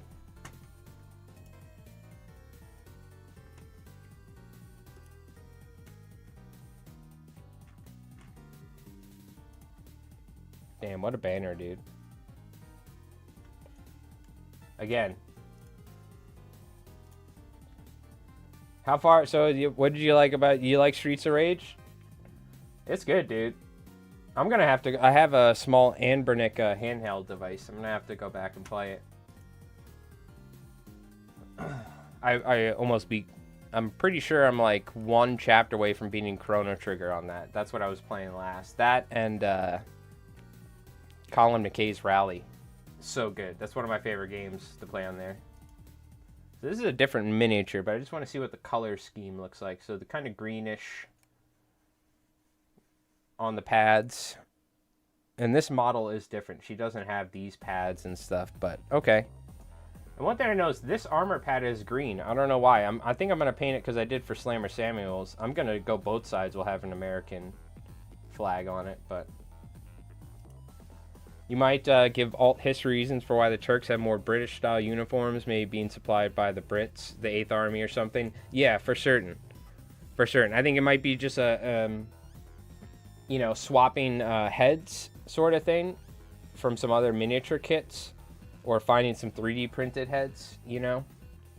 Yeah, or the Soviets or Americans. And that could... We were also thinking, well, I could just make a Turkish force and then use one of the army rules. But then we were like, we should make a custom faction. You know what I mean? But we could very well do Lend-Lease, where, you know, the U.S. or the Brits are supplying older bolt-action style tanks and vehicles, and maybe the Turks have, like, they're using their own, they've somehow gotten their own rift technology or something, you know? We could do something unique, maybe based off of, like... You know, because, like, even Trans Crusade touched on with the Ottomans, because back during, like, you know, during almost like the Renaissance times of Islamic countries, they were, like, you know, pioneering astronomy and all these things and alchemy, and they were super into back then. So you could lean into that, or you could go into different styles, I suppose, more like a shooty... I wouldn't mind having more like another shooty style army like the U.S. But because there was like essentially a civil war going on in the country leading up to World War II, and that's the reasons why the U.S. and the Brits didn't want to get Turkey involved, as well as they want to stay neutral because they were still dealing with stuff internally in the country. With Ataturk, it was essentially the revolution or whatever in Turkey, and to create this country of Turkey. You know what I mean? All right, so we could do some green, do some black, olive drab, dark green. This is what I've been using, this Vallejo American paint set. Very cheap. Worked out good. I think maybe the dark green is what I'm thinking. Is what I was using.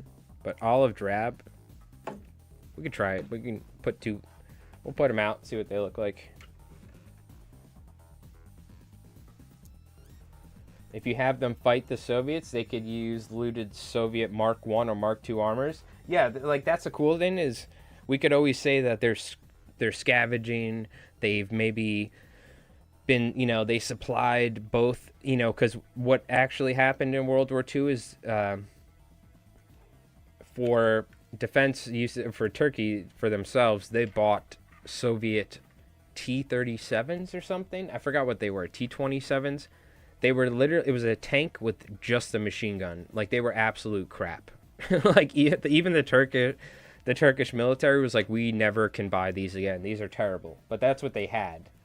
And later on, they ended up getting, like, British Challengers and I think or some certain things. Or, like, Leopards from the Germans later on after World War II. But, yeah, they did have some Soviet stuff. I do not want to use that, but maybe I will. But it was like a tank with just a machine gun. They were like, what are we going to do with this, bro? Like, that was like World War I stuff, you know?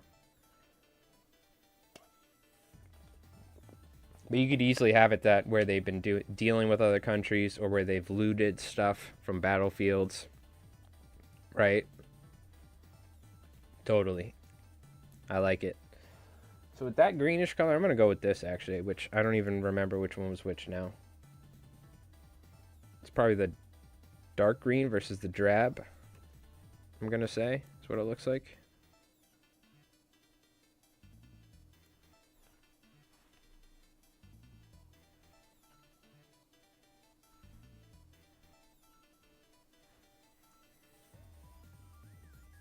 Yeah, so there's so many different possibilities, and then it's like, well, how do we come up with a custom faction? Well, I don't know. We're going to have to try. And, what do you call it?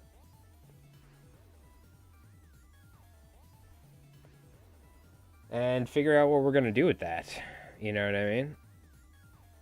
How are we going to make it interesting but not overpowered and not just like a copy of the existing factions? Me and Rev joked Warlord's going to send a cease and desist because they're like, we're coming out with a Turkish, or we're coming out with you're ruining everything. It's going to be in the new book that's coming out for the Allies of Konflikt. That'd be so funny. I don't think they would do a Turkish army, though, because they were neutral. There's many other armies. I think we're going to do the whole backpack in this color. But how's it going, Doc? What's going on, dude? Hope everything's going well over there in Ireland. How's the weather over there? You guys been getting any, like, snow or anything? Or is it pretty chill? I'm back to hard resurrect myself with Crush 40. What? I have no idea what you're talking about. Is that like one of those old Camel cigarettes, the ones that you could crush the filter and it would release that like menthol? You know what I'm talking about? Those crushes. You guys remember those?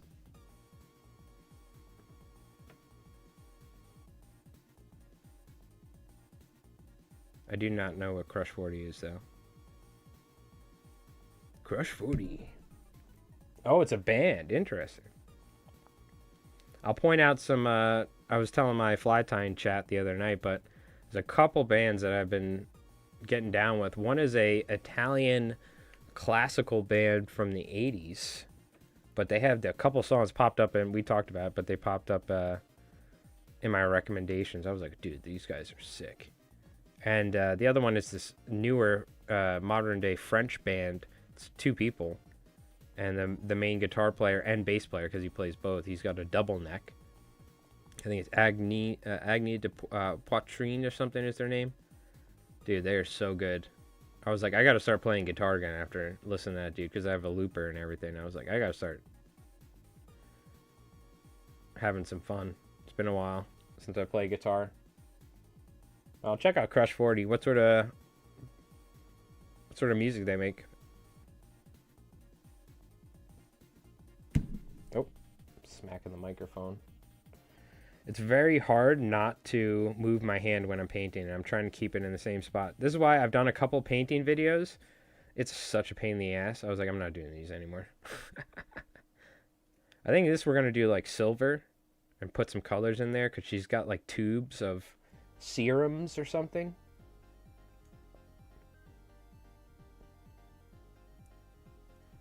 Sonic the Hedgehog? Are they the ones that did... Oh, some... Are you saying they did Sonic OST or something? Another banger.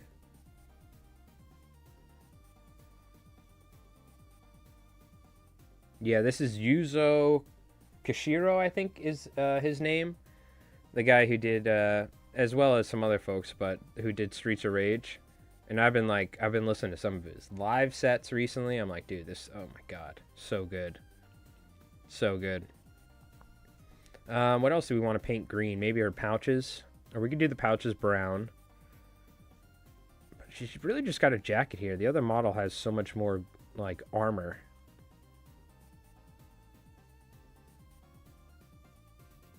I think we do the pouches like brown or something. We'll do the edges of our armor with this green. Oh, maybe this like metal thing we could paint green on our arm. May they live and learn. Oh. Can I see her arm on this one? Is there... Oh, this is silver. Okay. Gotcha.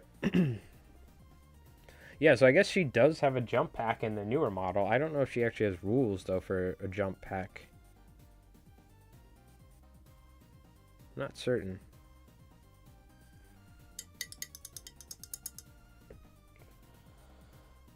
They made Live and Learn. Okay. I'll have to check it out. I'm not familiar.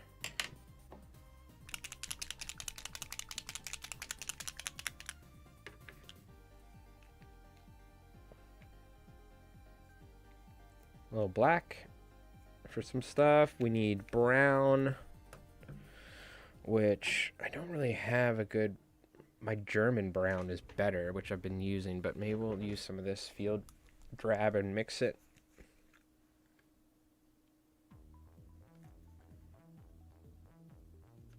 I really need to stock up on paint. Paints are so expensive, dude. Like, miniature paints are so expensive nowadays. Like, it's freaking crazy.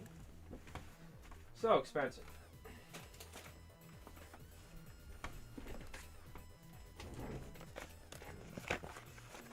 Doing good, thanks. Hope the same is good with same with you. Everything's good. I can't complain at the moment. Weather's been shit since the beginning of last year. Lots of rain, but it's not stopping us getting out. And we are just having to deal with extra fresh water in the estuary. But other than that, everything's good. Have you been fishing yet yourself? No, it's literally any body of water right now is completely frozen over with ice. Like, there's still, like, now it's melting, but it's just ice. It's like a sheet of ice. There's still like a 6-7 inches of snow, or 8 inches of snow that's turned into like solid ice in my backyard and everywhere. So it's just completely frozen over. I saw somebody went ice fishing recently locally though. So it's that cold here on Long Island, which never you really can never ice fish out here. But it's actually, there's been enough snow to where, or been enough ice to where people have been able to ice fish, which is just crazy.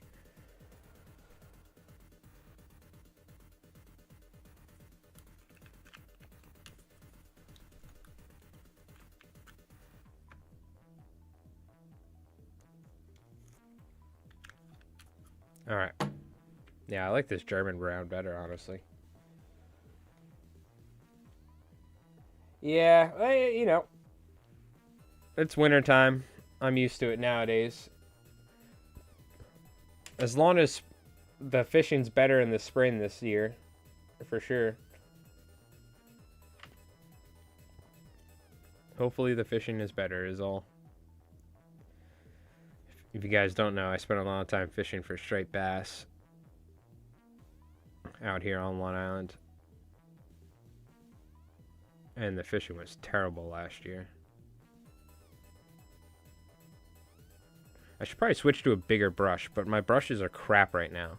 Let me paint all the pouches and stuff, then we can switch to a bigger brush.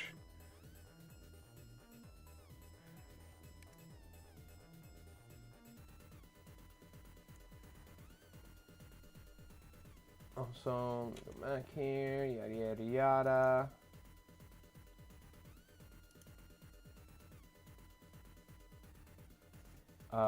What's going on here? My chat break on YouTube side. On my browser it did. I don't know if it's, I think we're good on, somebody in YouTube type something real quick. I can see you guys in my OBS software. But my like browser, there's like my chat is broken on my YouTube browser. Is my YouTube chat broken? Test, test. All right, we're good. We're good. As long as I can read your guys' thing, I don't care if I can't see it on that screen. Cool, cool. We're good. We're good. It's just on my like YouTube Studio browser. My chat's broken. It looks like. Oop. Smacking my head on the mic. I gotta like find where my arm is comfortable, so you guys can stay in focus.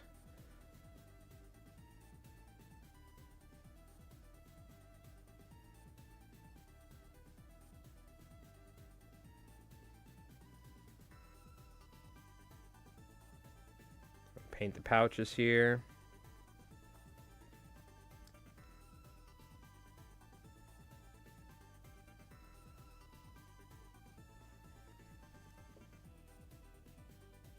Yeah, we're gonna have to look at our stats here at some point.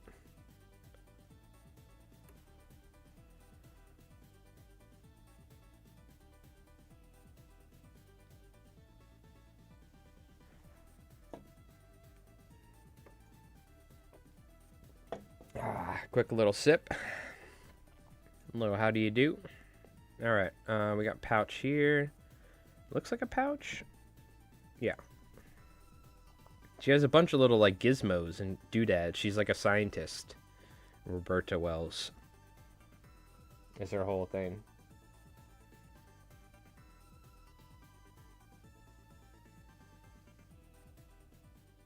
Yeah, normally I'd have this miniature, like, up to my face. So this is much harder doing the detail work. But that's fine.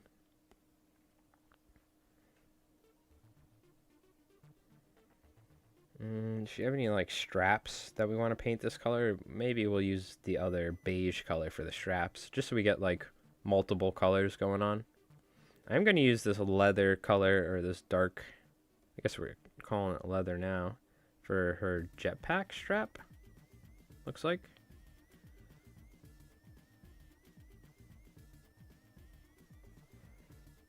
Paint the clasp black or something at some point.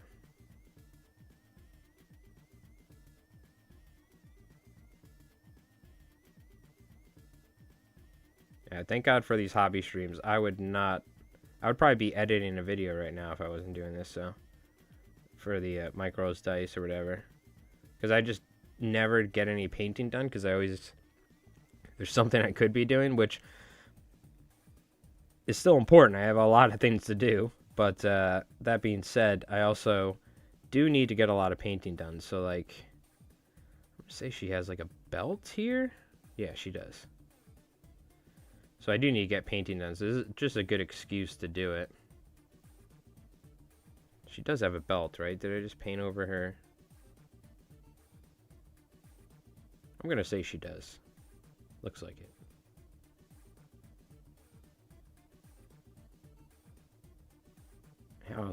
How else is she going to have all that stuff on her? Well, belt.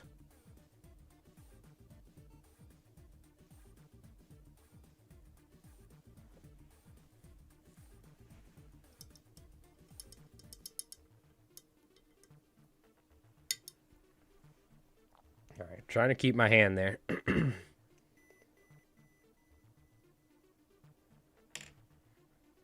We're trying manual focus out because autofocus was just not cutting the job.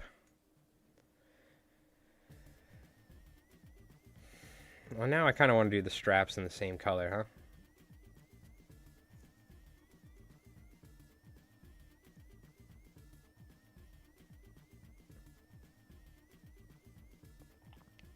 Let's go ahead and just bang them out.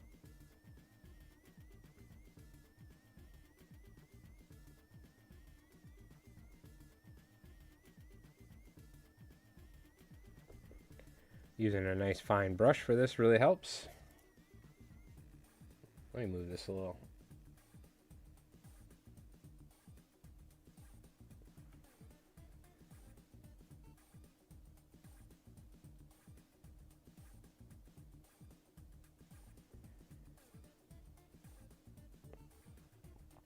So what's everyone working on tonight? You guys hobbying it up? You hanging out?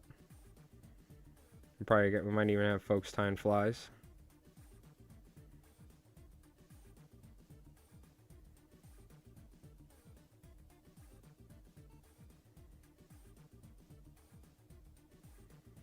Yeah, we just filmed a game yesterday.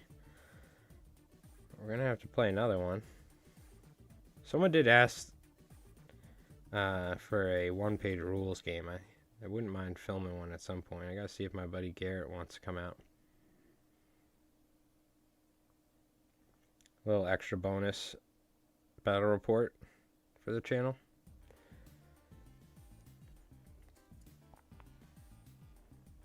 I was thinking about using some of my Konflikt models in one-page rules.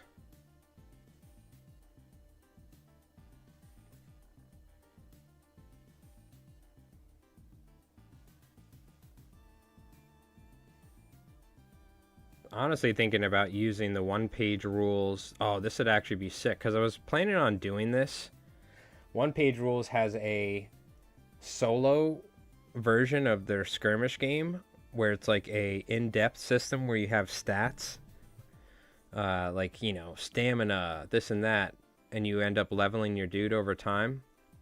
Like a small war band of like 1 or 2, 3 heroes. And what they'll do is they'll like have you fight like giant hordes of enemies. So what would be cool is using Grimdark Future Firefight in their solo extra rules, and then using my Konflikt models and like Slammer Samuels and Roberta Wells and the Firefly Platoon Commander, and they're out. What do you call it? They're out like fighting wave after wave of Toten Corps and stall trooping and stuff like that. That could be cool. I think I'm going to paint a lot of this black, but I'm just going to make sure I cover. So this doesn't even look like a Tesla Thompson. What this looks like, the old, or this Warlord Day Games miniature. It was like an exclusive miniature. Rev got it. This looks like an M1 carbine. Doesn't it? That looks like a carbine to me. That ain't no Thompson. She's got like a carbine with a freaking like night vision scope or something, and like a freaking shotgun underbarrel or I don't know what the hell she's got going on with this gun, but hey, what's going on, Bolter Thrower? How's it going? You're giving the knocked ballin' NCOs little hats.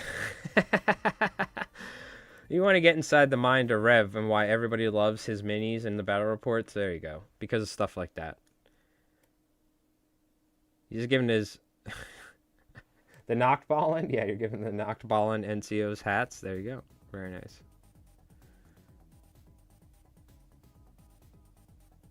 So do you want to hear...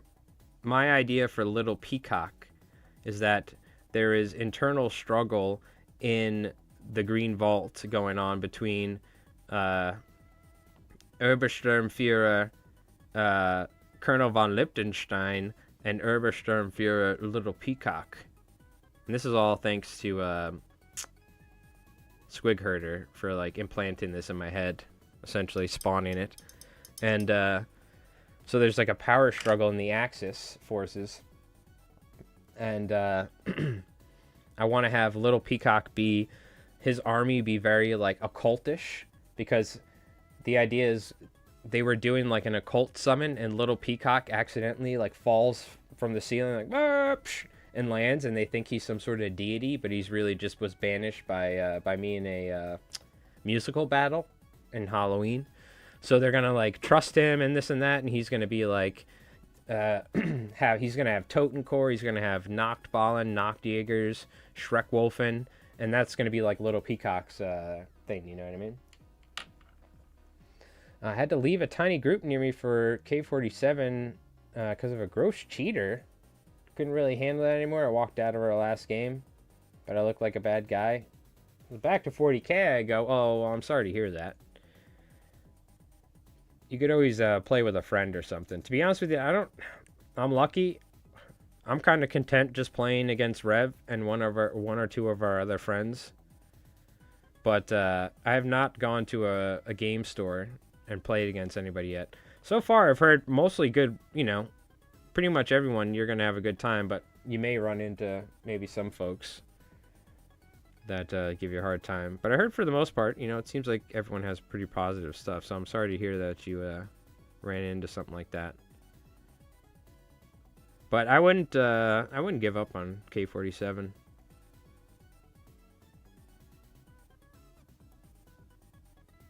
I personally love playing with friends at at home, or my house, their house, whatever. We're like, you know, we have a beer, we're eating pretzels, like, you know, beer and pretzels sort of stuff night with the boys. I kind of like playing miniature games like that anyway. I'm not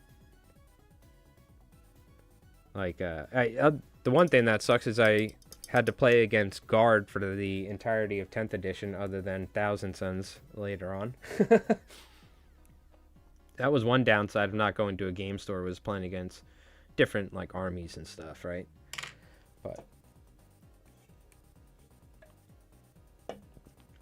just in the hookah lounge having a break. I've been tying up some flies. 50 dabblers tied up, and now I've got to tie 50 wet flies. Oh man. Now all same patterns, just with different variants. Okay. When you get older, it's almost impossible to make friends. Then in Washington State, people just don't want to have new friends because they see it has a burden. Yeah, it's tough, for sure. It could be tough. This is where I was talking about it too. This is where I kind of want to play. I don't, Rev only wants to play certain games. Like, part of me wants to play one-page rules. I might play some of it solo or do the solo stuff. Because I've done some stuff on the channel, but I really enjoy like solo tabletop or TTRPGs. So Savage Worlds and D&D and other games like that. There's Campfire Stories. So I've done like solo stuff to where it's really fun, like making your own story and stuff.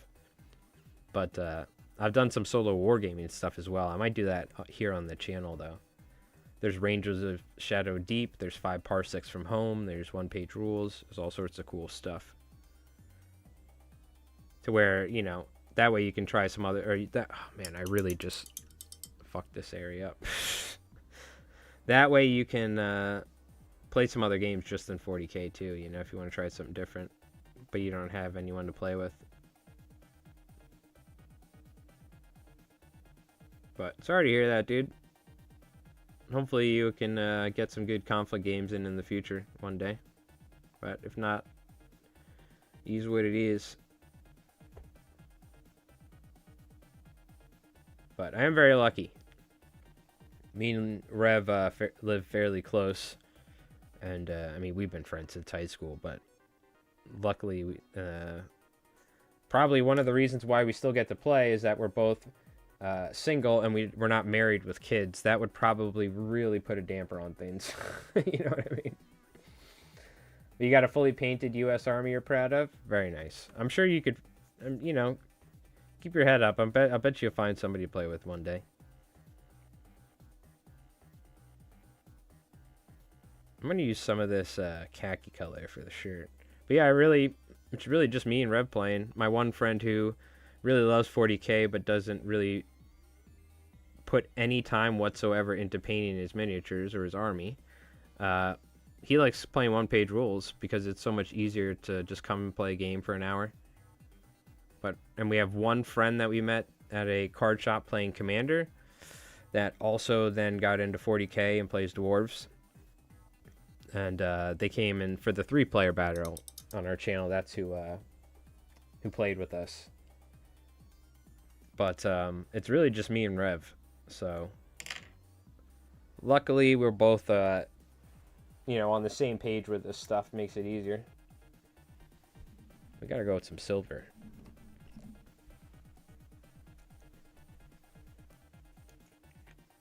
But yeah, that's... I do love 40K. It's a cool game. The lore, everything. I have a Blood Angels flag in my room, but it's like Magic, or it's like D&D. That's one of the reasons why I went to Savage Worlds. Everybody was just doing D&D and all that.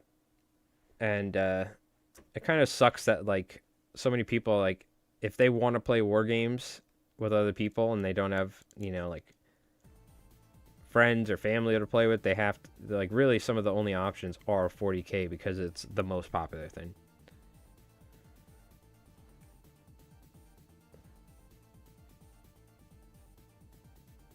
Like, it's going to be hard to find a random group to go play in certain places, Bolt Action or Konflikt or, whatever, Trench Crusade or whatever games are out there, one-page rules.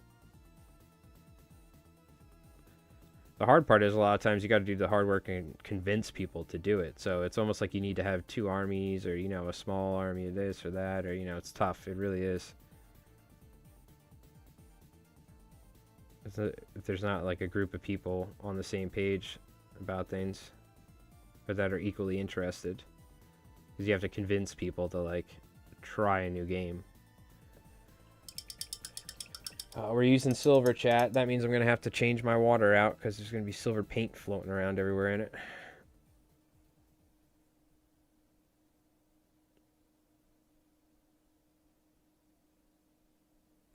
All right. Do her handpiece. I gotta touch all that up. Just doing some basic layers.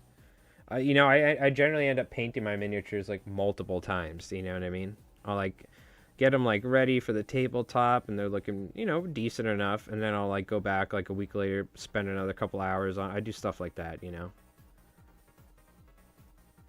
How big is this arm piece? Hold on, I gotta take a look here.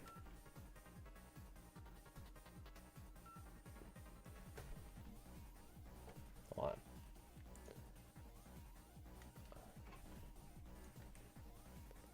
I can't see exactly how large her handpiece is here. Or her, like, console on her hand.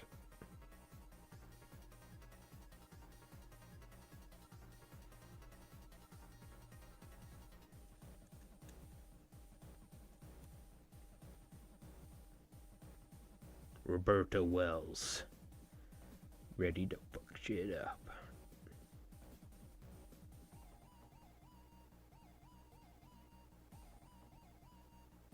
Looks like it goes up. I can't tell if that's her armor or her armor ends there, or... I think that's her shirt.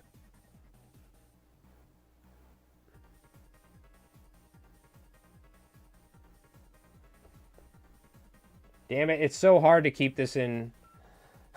You're multitasking. It's so hard to keep this in focus, chat. It is so hard. Maybe I could try... Let's try autofocus again. Let's see. I'm be lazy. It's gonna work. It should work. It catches my knuckles sometimes, and then it focuses there, you know? It's gonna be annoying. Alright. Is my YouTube dashboard gonna work properly, or what? No, it's like bugging out on my Twitch for some reason.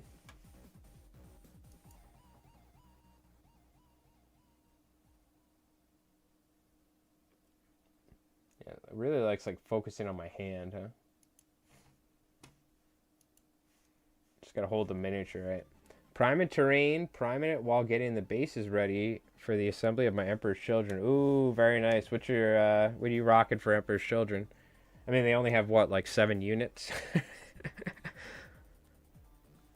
You going Noise Marine, no Noise Marine? I forgot what the detachments are already, but... I 3D printed my entire Emperor's Children's army is 3D printed, except for some... I have some Raptors and Warp Towns, that's about it, but... And they don't even have those units anymore, so that's great. The only Chaos models I buy... They take out of the Emperor's Children roster. But, I had a bunch of Noise Marines. I have the, what is it, Palatine Blades or whatever they're called. I found some really sick, like, 30k minis for that. And then, what do you call it? What else? The Infractors and the other guys. The Bozo guys. The shooty ones and the melee ones. I forgot what they're called. Too much stuff. I don't play enough 40k to remember the entire thing anymore. I also have to work on a dozen projects at once. Yeah, well, part of you, that's part of me asking you to do all this stuff now, like the terrain or like printing me stuff. But that is 100% your fault. You're like ordering mystery boxes, bolt action stuff. You know what you've done. You did it.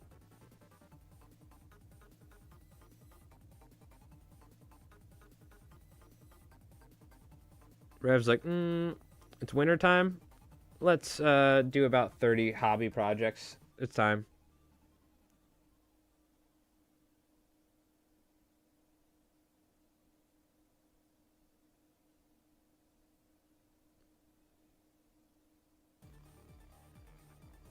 Are we in focus? I think we are.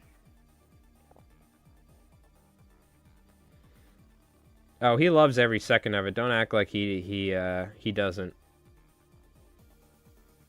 He's putting hats on his Nachtballen. That's all you need to know, okay? You know what I'm talking about?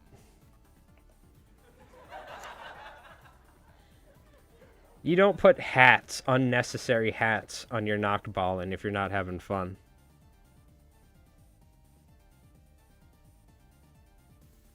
on your mutated, like, humanoid-looking dudes.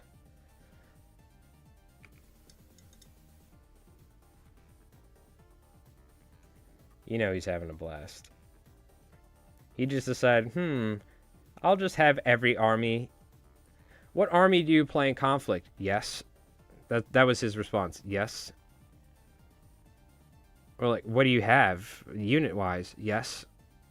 Oh, okay. Didn't the game just come out like a couple months ago? Yes. Warlord, give this man a sweater. Where's Rev's free sweater? Oop. I keep smacking my head on the mic, dude. It's got to differentiate the NCOs. I'm just saying, come on, you making... What are you talking... Custom hats? We're having a good time here. It's all that little extra stuff that makes such a big difference when I'm filming with my camera, though. You know what I mean?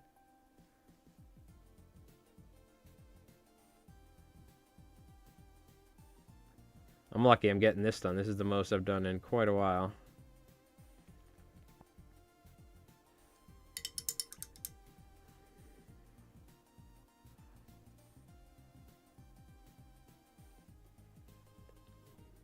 And I've been using this small-ass brush. I should be using something bigger, but... At least I can't make too much of a mistake with this.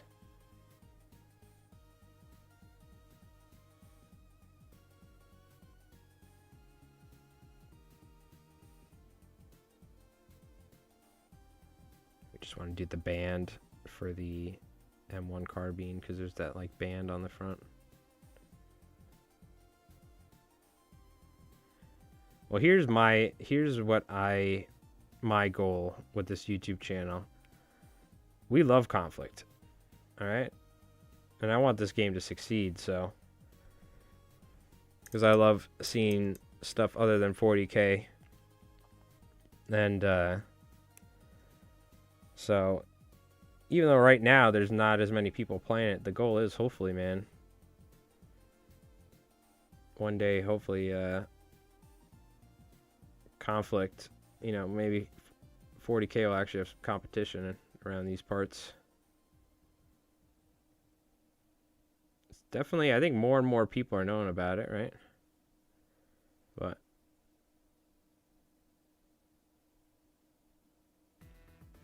there's so much cool stuff we've yet to do in Konflikt. I'm so excited. We were just talking about it. Like, I really want to do some, like, giant Konflikt battle. Heavily inspired from, like, Play on Tabletop and their, like, Armageddon series, you know, videos or something where they have these giant battles. It'd be so cool to do that in Konflikt.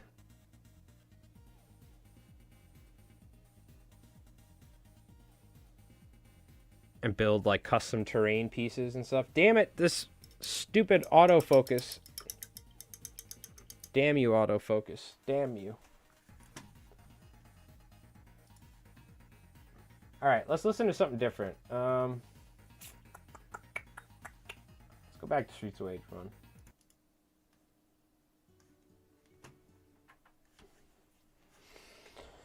1. Just got 2 minis myself. Got everything but the glue. So just waiting on for it to be delivered in the drive. Uh-oh. But I remember you were talking about this, Frosty. You just want to get a couple minis and paint them up or whatever. Or put them together.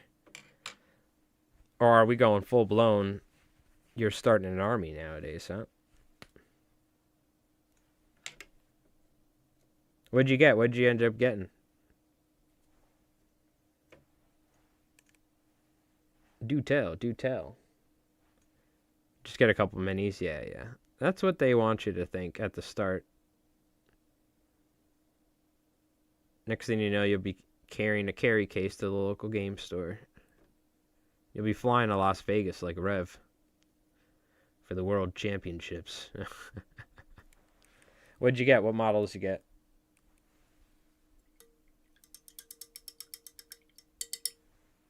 Yet. There you go. That's the answer. Just have Garrett give you a bunch of stuff. Have him send you a couple dreadnoughts, Couple sets of us intercessors. You got an army. Just a demon prince? Hell yeah. You got a Custodes Dreadnought and a free mini from the... Oh, from that sub. Yeah, yeah, for the Warlord Prusting. Oh, you got one of the Custodes Dreadnoughts, huh? The Golden Boys. Very cool. They are cool minis. For sure.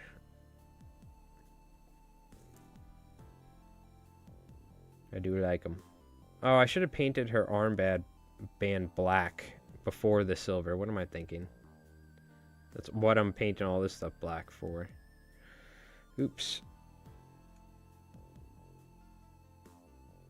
Yeah, what are those dreadnoughts called? Or the dreadnoughts called for the Custodes? Dreadnoughts are Grey Knights thing. I forgot what they call those walkers. Or they have a couple walkers. Yeah, see the Konflikt, dude. Konflikt terminology is taking over from 40k now. Even when we did the 40k battle report recently, I was like, I'm taking an advance order with my Blood Angels. I was saying stuff like that. Just to get the feet wet. Good, good, good. There's nothing wrong with it. Alright, well, let me paint this. I painted this all silver like an idiot, but let me paint it black on top, and then I'll hit it with some silver or something. I like doing black before silver. Oh, man.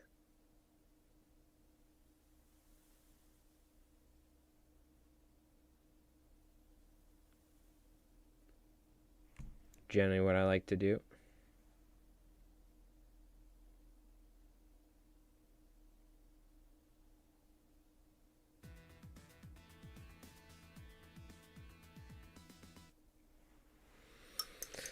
Damn it. Let me see your Panzer Walker. Hold on. What, for the paint scheme or whatever you're talking about? What got me into K47 was Attention Span Labs. What the hell is that? I was going to get Grey Knights Patrol, but I didn't want to commit to like 8 minis. Yeah, that's a good idea. If you do a Custodian army, you only need like freaking 12 minis for the whole 2,000 points. So.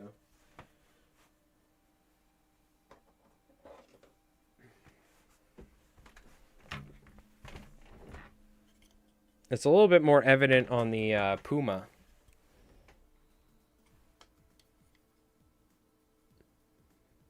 What would you want to see? The paint scheme? I think I painted it with the German colors, like the light tan color first.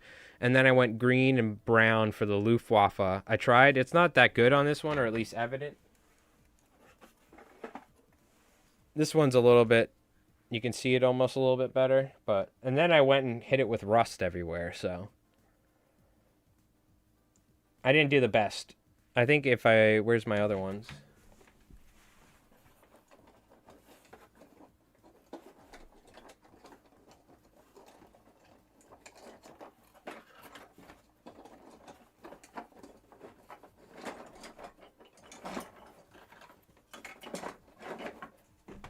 I think I did a better job with these right here for my bolt action.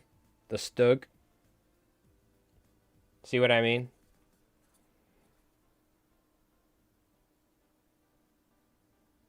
So this is painted tan, or that beige, German beige color, the tan. And then you hit it with Luftwaffe green and like the German brown or whatever. And you splotch it like like that for a sort of pseudo camo effect. Do a turret for it. Oh, I gotcha.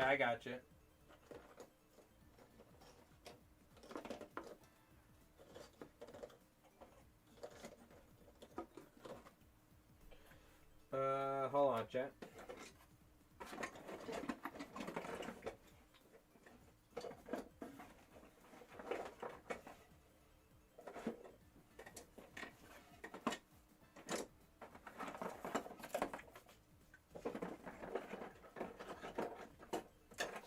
Oh god, I really gotta find a better way to store a lot of these miniatures. I have like no room. I have like no room anymore. I I have an idea for an Axis unit is a Stug with a gravity weapon. Oh, hell yeah, dude. The Stug was one of their most successful vehicles, not because it had like the best design, but also it was just cheap, easy to make, and it had a really low profile, which made it very hard to deal with. They originally wanted it to be a mobile artillery thing. It was like developed for the artillery section of the German army. It's really cool. You can watch the history on the Stug. It wasn't like their greatest tank they ever designed, but it was one of the most effective tanks in World War II because it became much easier to make because it didn't have a turret. And it's because it didn't have a turret, it had a super low profile. And after they did the late version, what was the Stug F or something, I think it is, or something like that, or the G. There's a bunch of different versions.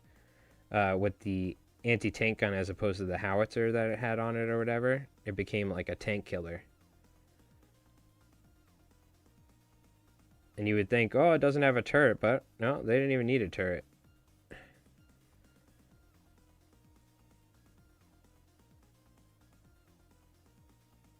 Yeah, the Stug is one of my favorite Axis or German tanks from World War II. And it also just looks so cool.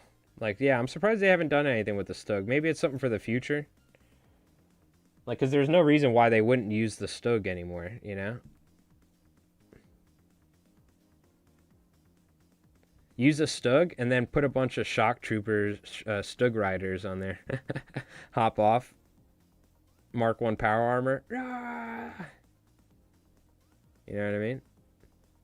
I really can't tell how... Alright, I think the rest is just that.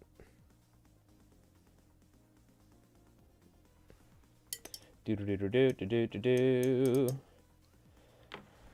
Why don't Fireflies have Tesla rifles? Well, they have their Tesla submachine guns, their Thompsons, where they don't get a Tesla arc ability, but they get 2 shots at +1 pen at 12 inches or 1 shot at +2 pen with the slug at 6 inches. They're very good. They're one of the best units. They don't need Tesla arc. Rev kept like saying, oh, you get Tesla. No, they're not Tesla. It's easy to think about, but I think they are heavy. Rev, I swear to God, I'm pretty... there's like, what? Why would they not... Why would 2 flying guys... Why would 1 guy need to help the flamethrower guy? I'm pretty certain, like, seems like really dumb that 1 Firefly has to just sit there and watch the other one shoot a flamethrower. It doesn't say they're heavy, but... Or at least on the sheet. Do you guys know, do you have to have a backup handler for the heavy flamethrower or for the flamethrower? Because it counts as a heavy weapon? Because we played like that yesterday, and it really sucked for me. And it made me not want to use flamethrowers. And then I got like 6 wounds with the flamethrower. And I was like, okay, yeah, that's pretty good. Do you have to have the heavy weapons like helper? Is it like a team weapon sort of thing? Or can you just use the flamethrower and then so you don't lose a Thompson? So you'll have 5 Thompsons and you'll have your 1 flamethrower shooting. Because I nerfed myself yesterday if we did that like that.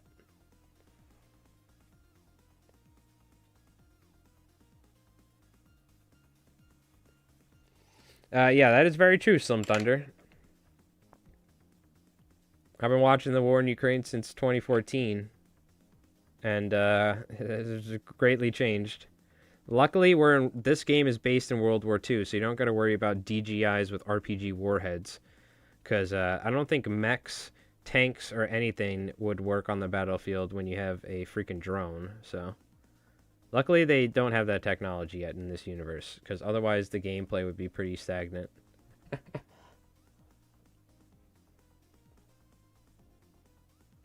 Yes, I use the bar as the helper guy. Okay. So you do have to do the helper guy. So they're not heavy because they don't have the heavy keyword. Otherwise, then, like, let's say a Paragon, I believe, is a heavy dude. So if they had access to a flamethrower, which they may, I'm not even certain, then he would be able to use it, just like the heavy Tesla weapon. But because the Fireflies aren't, they have... The flamethrower dude needs a helper. Okay, that's what I thought. Even though it seems dumb to me. You know what I mean? Like, they have grab pulse backpacks. Maybe that's helping them, you know? It's certainly a game changer. The unfortunate thing is that both sides have it, for sure, right? Bad guys also have the access to it, so... Modern warfare will be forever changed. And it doesn't matter who you are, because one side's going to be the bad guy, right? So, pretty amazing, though. Multi-million-dollar tank taken out by probably less than $1,000 for all said and done. Yep. It's pretty wild. So luckily in the K47 universe, we don't have to worry about that. Otherwise, Drugov would absolutely be getting drone striked left and right by FPVs. The entire U.S. force would be drone reconnaissance force, all in my deployment zone, droning the shit out of Drugov the whole time. That's all I would be doing. Oh, dude. Don't make me laugh. That's like all I would be doing is drone striking Drugov with FPVs. Quick! Bring him down! Before he takes the entire platoon out.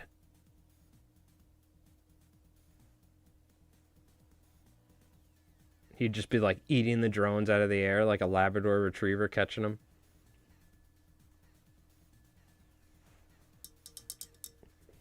Yeah, the problem is saturation. Slim Thunder. You know what I mean? The loader rule is a game balance holdover from bolt action. I mean, there is... The flamethrowers are nuts when they go off. Like we've said, they are absolutely nuts. You know? I think the rule is based off the military doctrine and also keeps the flamethrower from being OP. Yeah, I think that's probably their main worry is most of my experiences I miss and then I roll a 1 and it runs out of ammo. But when it does go off, I've seen it go off multiple times in like a tabletop command post video or something. I'm like, damn, that's the reason why I use it. So, oh, I didn't know about that, Slim Thunder. But yeah, we have a ton of anti-drone measures. It's the issue if there's like thousands of drones over the course of a day. You know what I mean? And if you're using, you know, the problem is here in the West, we use very expensive anti-drone measures when we should be looking more into like cheap intercept drones for like use a $200 drone and take out a $200 drone instead of like, you know, Patriot systems, F-16s, surface to air, whatever. Which I'm sure the Army and military is working on that, but 5 years ago they weren't. But that was also because everything's changed.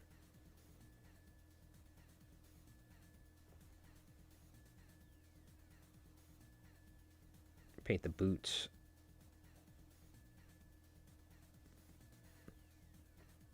Her boots are not very big, so I guess I can just use the little brush the whole time, I suppose. The Bombard is a drone strike, if you think about it. Is the Bombard the drones, the hunter drone thing? There's the Bombard and then there's the hunter, right?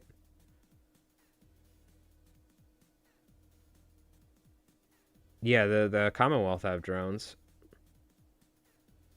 The problem is, Rev thinks he's supposed to shoot with them. No, they're ground FPVs. You're supposed to run them into my troops and then overload them and blow them up.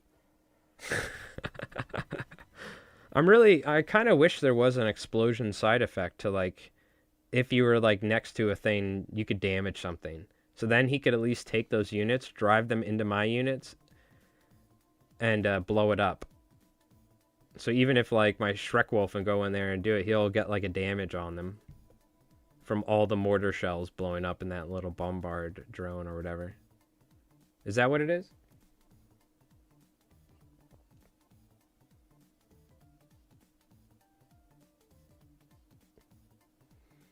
Yeah, well, the thing you really got to be worrying about is a mother drone that releases a ton of drones.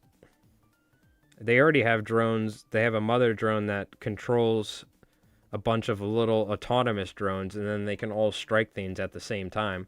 They also are developing technologies to where one pilot can control 7 FPVs at the same time and hit a tank with 7 FPVs with one dude piloting them. But the future is they're going to be using AI targeting systems, and then they're going to get to the point to where it's going to be freaking Skynet. So now Rev is like, no, but AI is cool because Cosmic Drew's music videos, and yes, they are cool, but we are going to get to Skynet here eventually.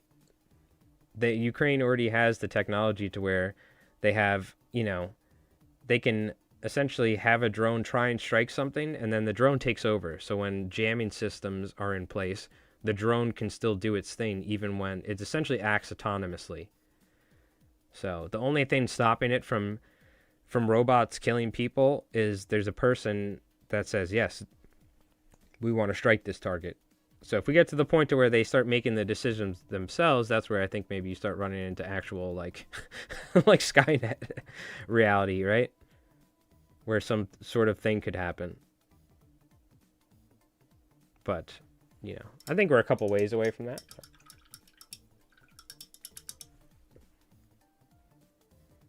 But I mean, look, The Simpsons predicted all these things, right? And all these movies, it's like they make these movies 30 years ago and then it ends up being like, I don't know, it ends up being almost like it. Like Idiocracy is probably the most realistic movie I've ever seen of what the future will be like. Mike Judd's Idiocracy. But that being said, yeah, I don't know. God, they really love AI nowadays. Everything's AI. Every commercial on YouTube is like AI voice and AI generated, even big companies like Samsung and whatnot. So they're clearly full in on AI, and that's the reason why it's impossible to build a computer now, because of RAM, because of AI and all that jazz. So, and now warfare is nothing but drones and autonomous vehicles, because why would you want people to die trying to do stuff? So the next step logically is to combine both of those things together to where AI is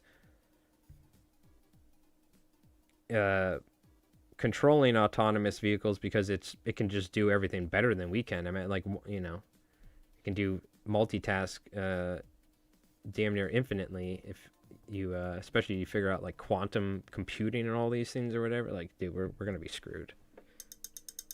So enjoy it now. Enjoy Cosmic Drew's videos of fireflies. Have fun. And the Sora 2 videos on Instagram of rabbits fighting bears or something that I see all the time. There's like I keep seeing this one video where it's mountain lions jumping into sleeping bags and stuff with people from like, I don't know what it is. I'm like, why are you showing me this AI slop, dude? Instagram, that's all they show me now. I'm like, no!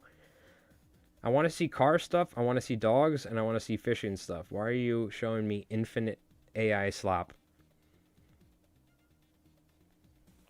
And then you got a bunch of boomers in the comment section. They're like, oh my god, bless your heart. And then everyone's like, AI, IA, AI.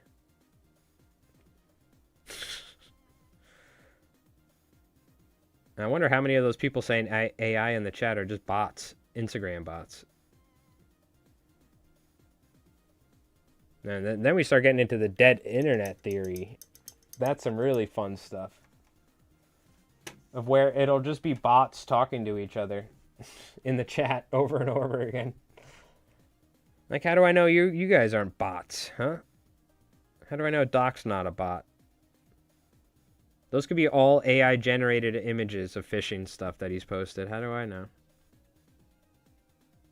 That's what people like. That's what kids are gonna say like 20 years from now. That could just be AI. You're like, no, we didn't even have AI back then. You're like, yeah.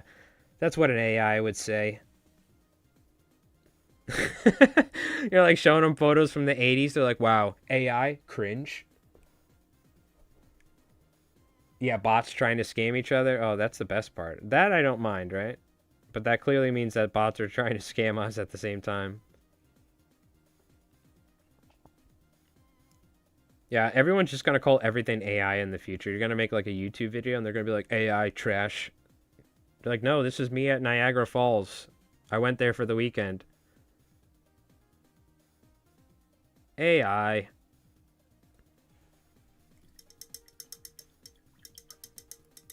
All right, this camera situation is struggling. Maybe if I zoom out a little bit.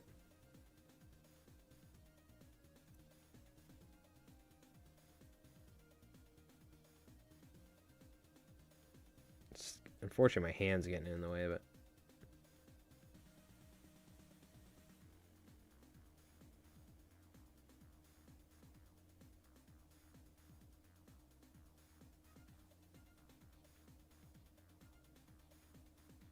AI.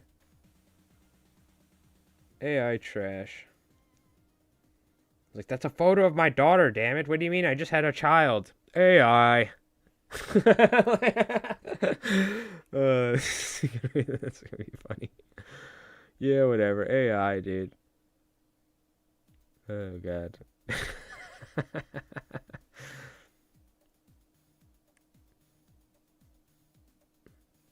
Like, post some photos of you and your wife on your honeymoons. People are commenting like, AI, slop.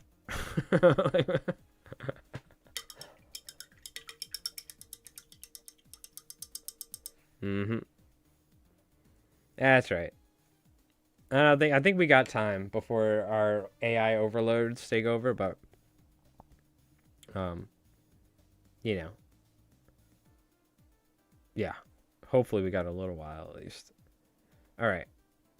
I'm just gonna paint those tubes different colors. I guess we could do that at the end.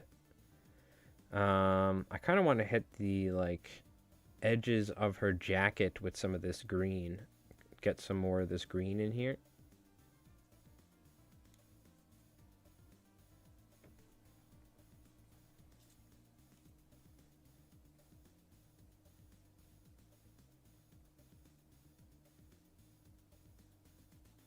So, not that I'm going to play this game, but I watch, I don't know if you folks are familiar with Djibouti dubs on YouTube. They made like dub videos years ago. And some of them have a ton of views. That's why I always mention it. But I watch Djibouti show on Twitch and YouTube. But I watch them on YouTube now. And they were playing this game, Reanimal, yesterday, which was made by the people who made Little Nightmares 1 and 2. And I guess they fired the devs or something. But it's like a little couch co-op game. Yo, Rev, you gotta like play that with Jake or something, or have Jake play that with his girlfriend. That game looks so sick. It was like watching a movie. I'm gonna go tonight. What I'm gonna do is I'll either work on a video, or I probably have flies to do because I have some flies to tie for an order, or for like Angler's Marketplace. I want to get some set up for this website to sell some flies on. So I'm going to put on Djibouti Show's stream from last night because I was streaming fly tying last night. They were playing this Reanimal game, dude. It's like a couch co-op game, but like somewhat horror-ish and like kind of puzzle. But this game looks so good. It was like watching a movie. So I'm going to go back and watch it. It looked up. You can play it solo. You don't have to play it co-op. It looked like the sort of game that you would like, I think, Rip. Maybe not. Maybe I'm completely wrong, but it kind of looked like a game that I could see you getting into or like playing. I'd check it out. It's called Reanimal. I'm sure it's on console or whatever. Because I know you're not a Steam gamer. You're not a cool guy like me and Frosty.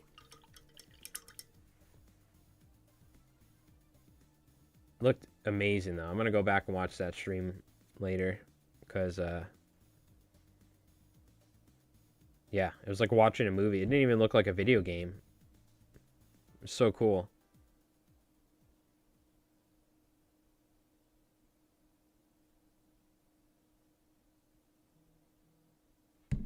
Oops. I keep banging my head on my freaking mic.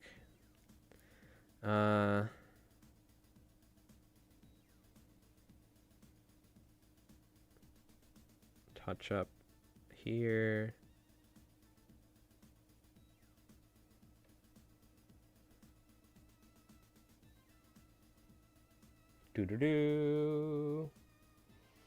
Future game stream. Well, I like playing Magic, Draft in particular. I was thinking about streaming that one day, but I was like, yeah, whatever. And I was like, we could stream some different games too. There's like there's some different games that are kind of like somewhat related-ish. some like cool grimdarky stuff or whatever we could do. Or I mean, Bolt Action's going to have a game eventually that comes out. I am excited to finally play that. Maybe me and Rev can play that, or maybe me and some of you folks, we could play Bolt Action on Steam against each other with our army lists. That could be actually a cool community thing when Bolt Action the game comes out, is playing against, because we probably don't even have to talk, because it's, I don't know if you know this, but it's always a good idea just to not have random, because I don't know you folks personally, to not have you on my stream, just in case, until I get to know you better. Because people can say the darnest things on the internet. But, what was I going to say? So you could just play. We don't have to, like, actually, you know, you could just probably join a lobby and play. It looks like it's going to be good. I mean, even if it's, like, decent, we don't have a game like that. 40K hasn't done a tabletop, like a game version of their tabletop game, right? At least a modern version, at least. That's good. So it's all like tabletop simulator, yada yada yada. So dude, if this is good, then we might be making some content with it. You know what I mean? Because it could be cool to do some like fun narrative, like cinematic stories with it, and do like voiceovers using that program potentially. Because I'm sure there's like a free cam and there's all sorts of cool stuff you could do with it. But there's also like community games we could do. You know, we could live stream battle reports on there. Because even though it's not miniature related, you know, if it's an official thing and it's done well and there's cool animations and it's a 1-for-1, it's going to be 1-for-1 Bolt Action. It has orders, has advance, run, fire orders, ambush. So it has down and all that. So I'm excited. If it's good, we'll definitely stream it for sure. But I'll think about maybe some game stuff in the future. But, you know, I used to stream gaming. Nobody wanted to watch it. People like watching the stuff that I usually make content for. So, which is fly tying stuff or conflict related. Hence why we're painting minis, making terrain. But if there's something cool that's like a game that kind of fits our vibes here on the channel, then I'm down.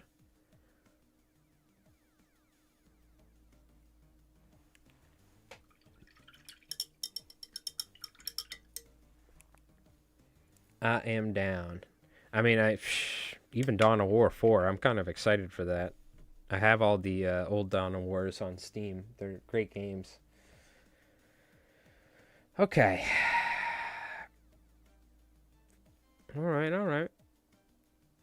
So what I am going to do once I'm done, I'm going to like cover all the areas except her skin tone and the guns and the metal and her arm pads in a very thinned out black paint to fill in all the nooks and crannies and give it that kind of dark look. And then I can always edge highlight her pants if I want to and her jacket and yada, yada, yada. This is the idea at least. But we're doing the red, white, and blue, baby. Yeah, they leave this side of her shoulder pad green. I don't know why. Maybe that's how they do it. But I'm going double U.S. flag. America. Give me that red, white, and blue, baby. You hear like bald eagles in the background. USA.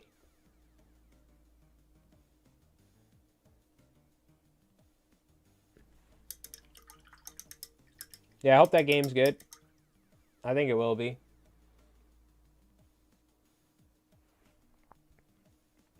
I don't know why it's like fixated here. Like my hand, why is it not focusing there? Okay, it is. All right.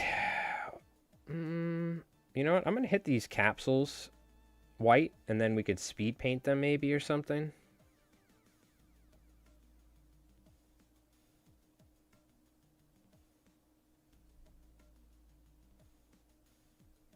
Because there's like these little, she's got these like little medical vials or something. She's got rift juice in there.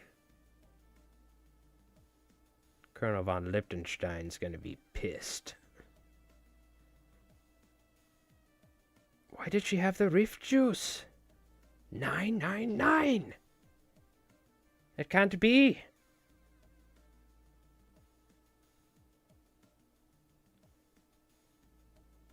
Beep boop boop boop boop boop. She's got like little sensors and stuff.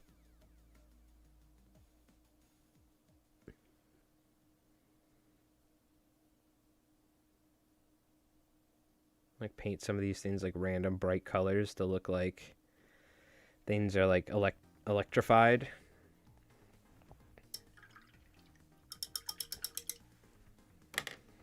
All right, let's get a little. That's kind of what we're working with right now. We could do her skin tone, do the shoulder pads, do her hair. Does she have like gaiters around her boots or something? No, it doesn't look like on this model. Okay. We're getting there. We'll have to do a bunch of decal stuff. We're probably not going to do that tonight. I'll do that off stream, but... Alright, let's take a sec. I have a freaking White Claw seltzer opened, barely sipped it in like an hour. I've been sitting here Roberto Wells and out of my mind. So let's take a second here and chill out. Why is my chat not working? That's what I want to know. Or at least on my dashboard.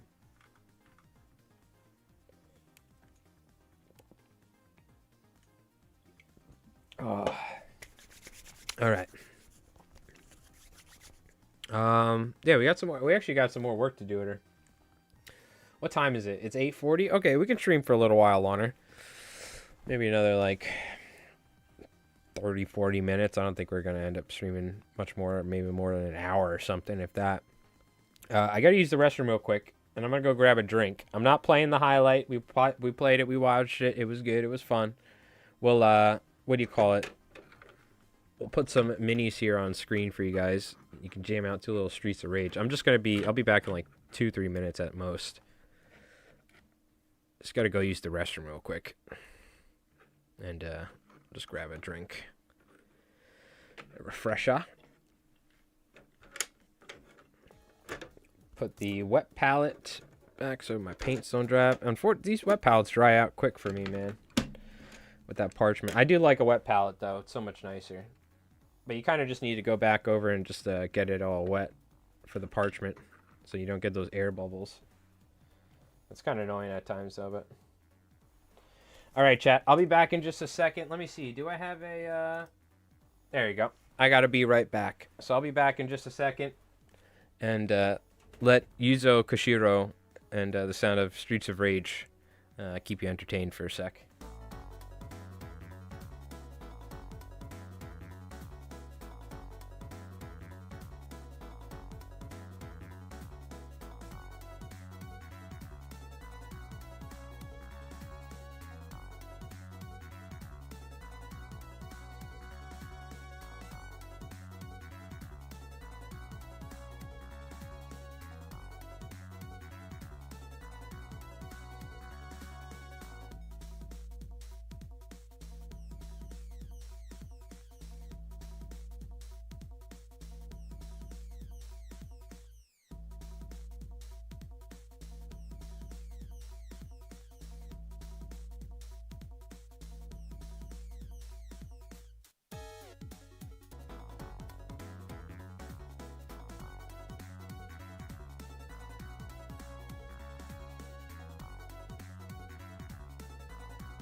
All right, we're back. Yuzo Koshiro. So good. Okay. Got to throw a couple mechs on there for the be right back. Let's see if we can somewhat. I don't think it'll be finished. Like I said, it'll probably take another day of touch-ups, but we're making very good progress to getting closer to this mini bean somewhat done. So we're doing a lot of the hard work during the stream. Let's do the skin tone. This is what I've been using. The Crusader skin speed paint. And then if I need to, I use a little barbarian flesh. Did we do barbarian flesh first? No, let's do this skin tone, see how it is, then we could touch up. Because we went pretty heavy with the white.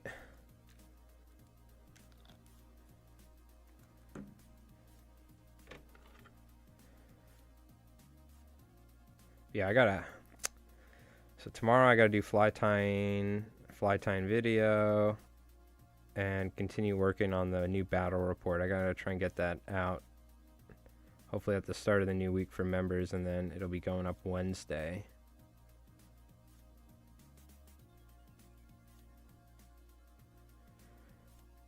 So we're gonna be busy. I just shipped out a bunch of flies though.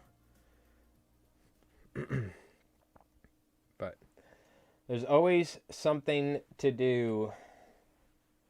And it's winter time, so we're trying to get like as much battle report action filmed and edited on the channel while Rev is off. So honestly, I kind of want, we're gonna have to film another game soon because the battle report that's coming out on Wednesday left me wanting more. So for sure. So we're probably gonna have to film something else. But maybe, you know what? Maybe we film a bolt action game, and we'll have that come out early next week before the next Konflikt game or something. Maybe we go bolt action. Because we haven't done a bolt action game and given it the MikeRollsDice treatment. I've done a couple bolt action games, but this was before I really found my groove with the battle reports. So we could do a cool bolt action scenario where it's like pre-Konflikt. Because we were talking about like bolt action to us is pre-Konflikt 47. You know what I mean? Because we're so obsessed with Konflikt now. Because it essentially is. It's real life, but you can also, you can have it be like being real life, or we could do like an alternate sort of thing going on where it's the pre-Konflikt universe.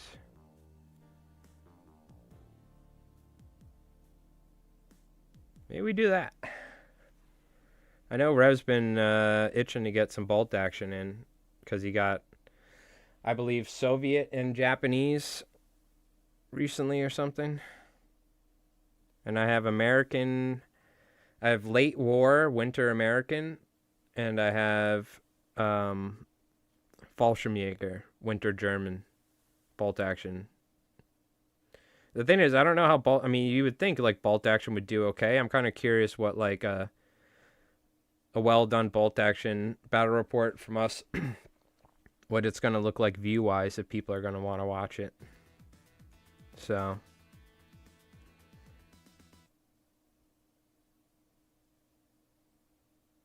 I'm curious. You could certainly give it a try. Damn, this autofocus is really like sucks, huh? I think I have to zoom out a little bit.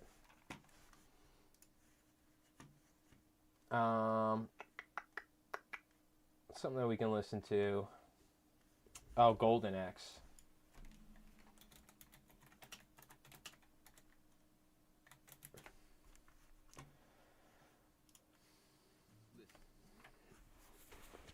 Okay. We got our skin tone. Let's do the blue on the shoulder pads and the red.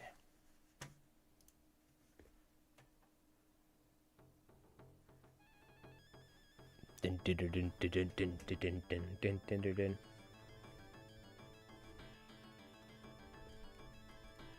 Let's get a little blue going. Don't need much.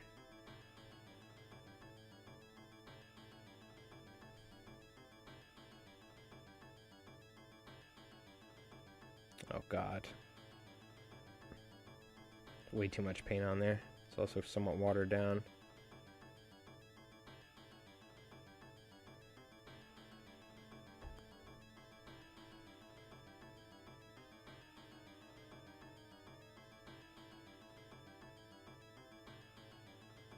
You can always touch up the white.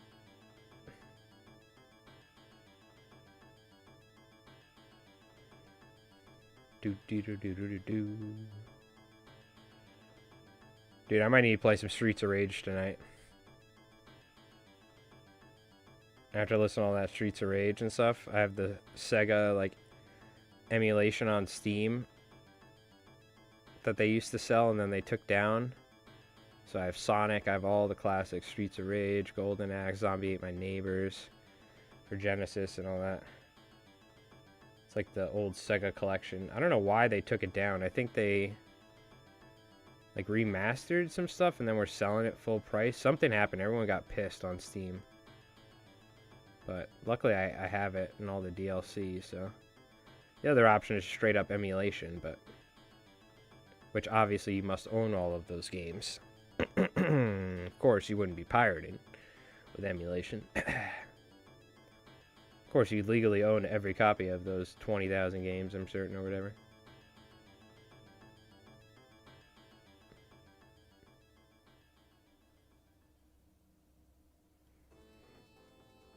Okay, we're gonna have to touch up. I screwed up there, that's fine. Damn it, this, damn you, autofocus. Do your job. Do your job, damn you. What do I pay you for?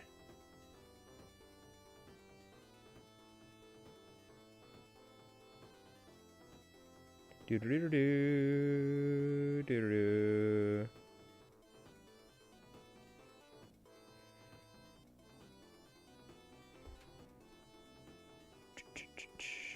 All right. Yeah, not half bad.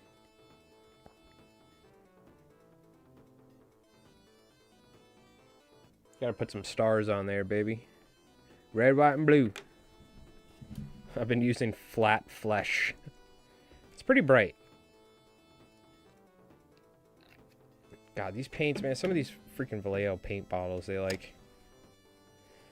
It's impossible to keep them clean whatsoever. Alright, I have to get this close enough to where I can see it, so... It's the bottom one has some red, and then this middle one. It's very subtle.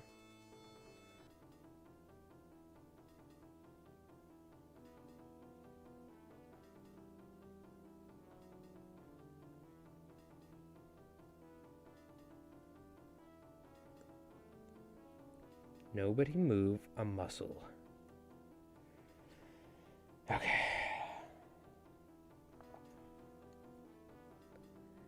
Remember, breathe, breathe. I love the miniature skits. It's like somebody like painting like something and they just pass out because they're... See, I almost laughed there and almost screwed all that up. Oh, I got red on her shoulder pad. Or the other thing. It's like you're like... like hold your breath and you just end up passing out. Having paint go... red paint go across the entire miniature.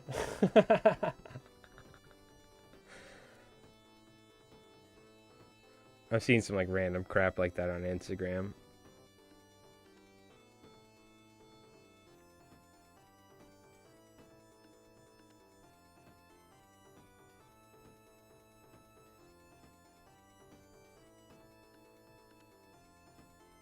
Okay. Breathe. Everybody breathe. Never mind. Back to no breathing. Damn it! Damn you, autofocus! In my hands.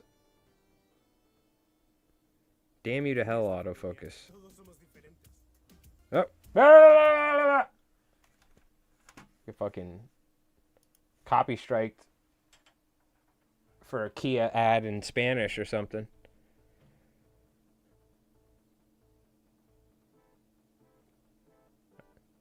Alright. Nobody move a muscle. Oh god, I'm like shaking. Gotta get stable for this. It's a very small section on this side. Ah! Nobody breathe. Back to breathing. Everyone back to breathing.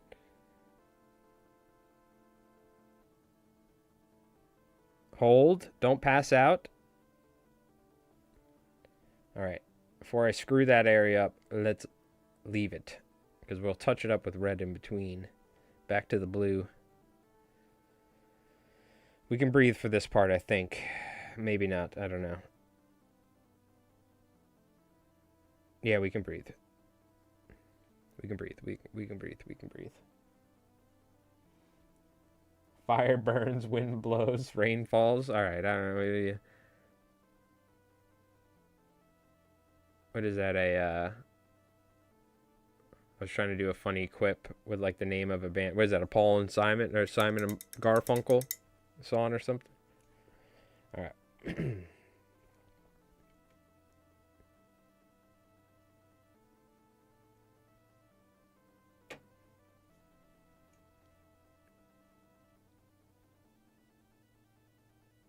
Just a little touch up here and there.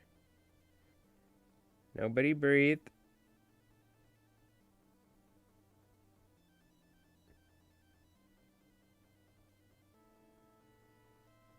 Don't worry, we're still going to hit the rim of the shoulder pads. I know how it goes.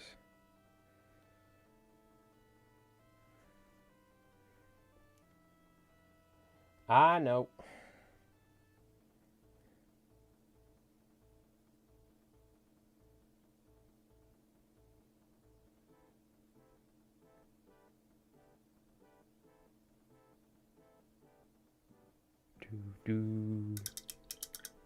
All right.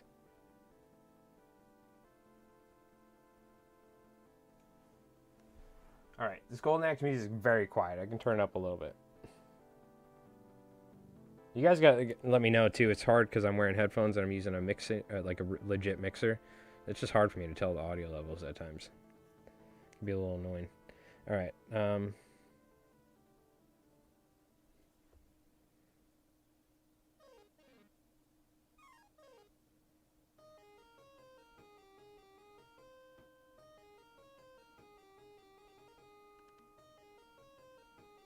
Kind of want to get the outside of where the little slots are too.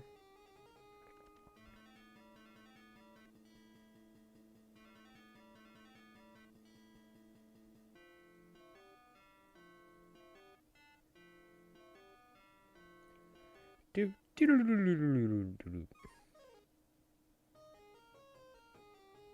this with a little blue. Dun dun dun dun dun dun dun dun dun. Beep boop boop boop boop. Her eye.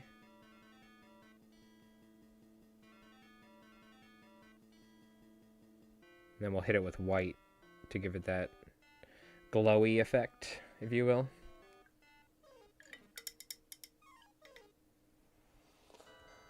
Oh. This is why I don't make painting videos, dude. I just want to paint, but I'm like trying to make sure you guys can see it, and I keep looking over. I'm like, it's not in perfect focus.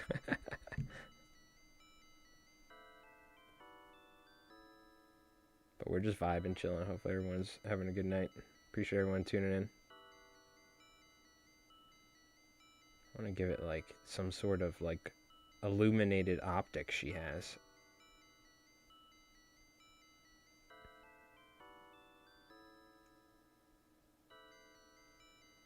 Add a little blue here and there, never hurt.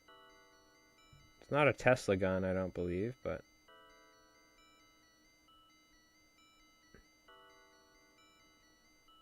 give it some Tesla-looking-ish capability. A little bit of blue on there. Okay.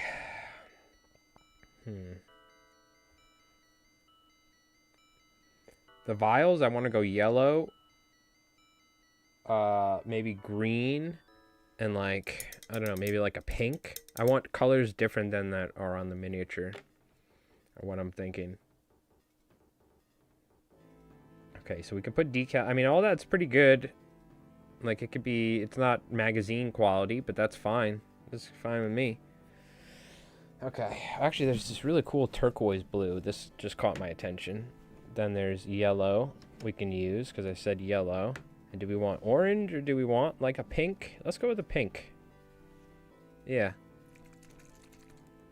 Oh, there's actually 4 vials, so we can pick another color. What's the other color, chat? I'll let you guys pick. Give me a cool, funky color for a vial of Rift medicine or something.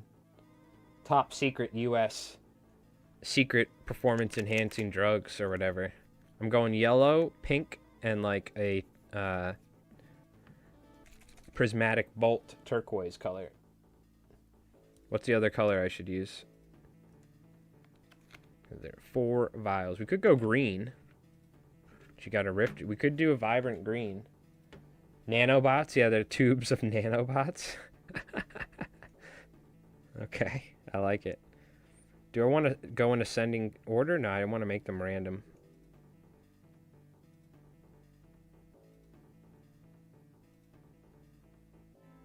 Like, I meant like color ascending.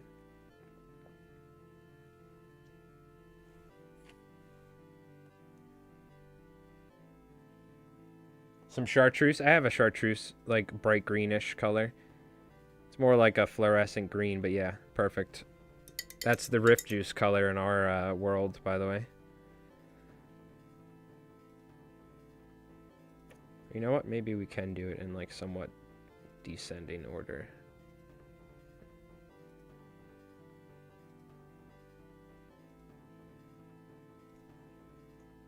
Oh, this autofocus is going to be the death of me. I'll tell you what.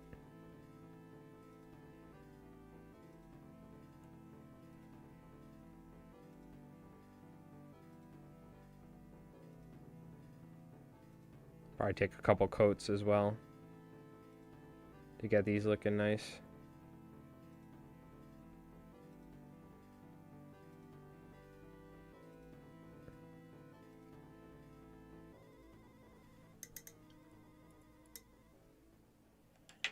Probably better to use actual paint, so I don't have a ton of legit paints in different colors, so the speed paints will have to do. Blah, blah, blah, blah. Ads. Really got to get YouTube Premium going at some point, huh? Every time an ad will come, I'll just go blah, blah, blah, blah.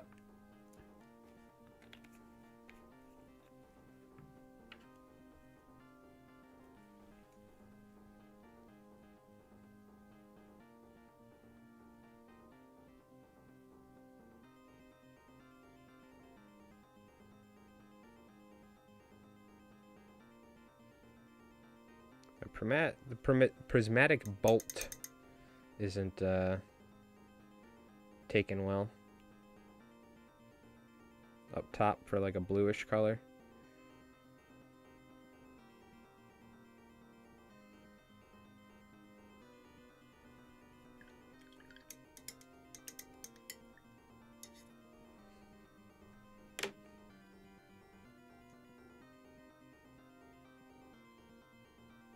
Okay. That'll work. And mind you, I'm going to cover a lot of this in black, watered down black paint. I can always go back and over and highlight stuff.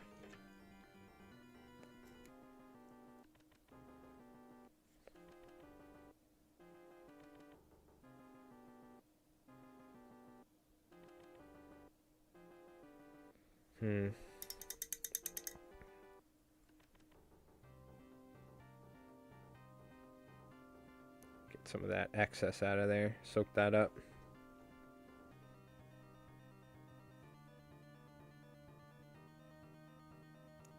This is like 8-bit fighting Count Dracula music or something. YouTube Music is worth it alone. Yeah, I know. YouTube Premium seems like it's the way to go.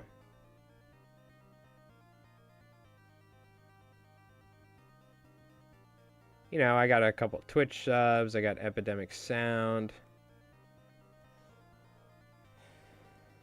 Try to keep it light. I don't really have the budget for, but YouTube Premium seems more worth it. Luckily, I don't watch or pay for it. Hence why I don't pay for it, like Netflix or any of those services. I just watch YouTube. Like I've watched so many different subjects and types of videos on YouTube over the past 2 days that it's like, I mean, it's like you have like every channel in the world, essentially.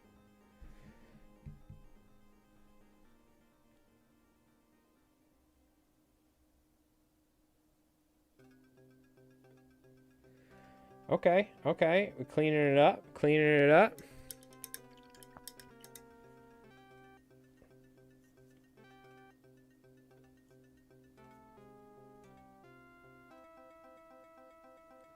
All right, this is where we can't breathe, is the edges of the shoulder pads. Yeah, YouTube and Spotify are only subscriptions. Yep. Well, you know, nowadays you gotta be mindful. Early on, I had like Hulu, Netflix, all these things, and I was like, I'm not even using half this stuff, dude. What am I doing?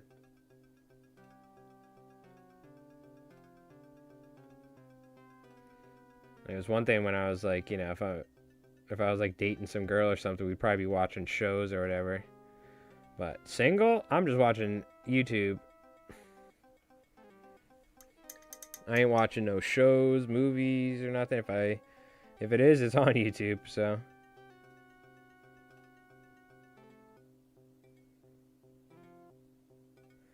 Alright, somehow I did that mostly okay. Did I get a little on the white? Maybe. You can always go back, touch that up. If there's something that needs fixing and I don't know how, I watch YouTube. Yeah, that's the other thing. YouTube is not only... I keep banging my headset on the microphone. I apologize. YouTube is not only entertainment, but it's also a vast, immense knowledge thing. Like my whole thing on my on my main YouTube channel, Li Flies Mike, is teaching people how to tie flies and stuff like that. So there's that aspect of YouTube where it's educational, not just entertainment. Okay, I went a little sloppy here. I'll have to clean.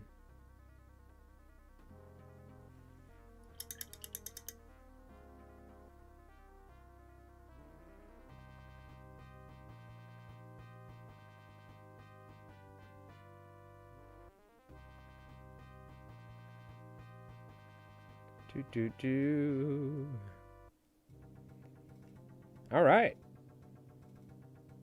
I mean, not too shabby.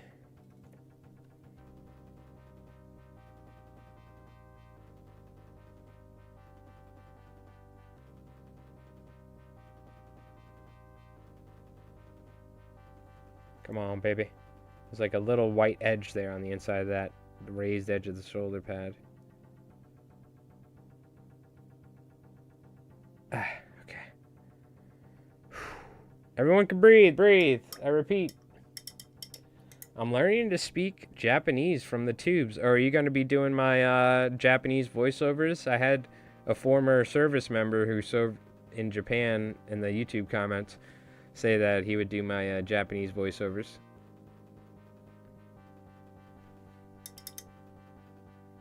All I know is Forwardo and Shine, which I think is like death or die. And of course, you know, Hachiroku. For all the drift nerds out there. Kaichi Taishiya-san. Taishiya-san. Kaichi Taishiya. You would say Taishiya-san.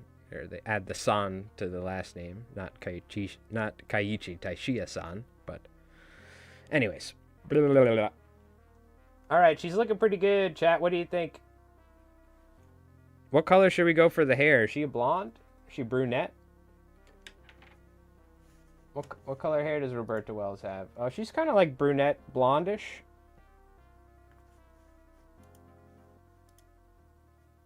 Okay, so maybe like a brown, and then we'll try and hit it with some yellows or something. That's what we'll do.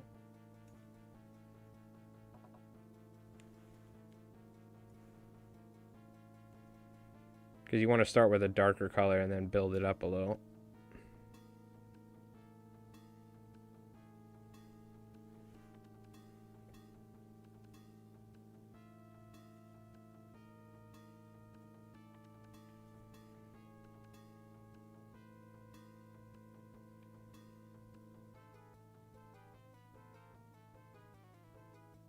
Paint's a little too thin down, damn it, and I'm not in focus.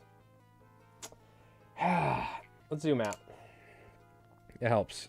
I want to zoom it in for you guys so you can see what I'm doing, but I can't ever keep my hands in the right place, so apologies. We'll get used to it. Second painting stream. It was a little easier with the mechs, because they're the walkers, because they're ginormous. As opposed to this teeny little thing. Little 28 mil human.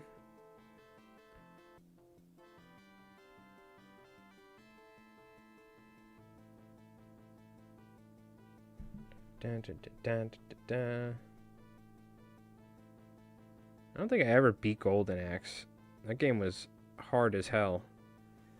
Even as an adult, I should try to go back and beat it as an adult.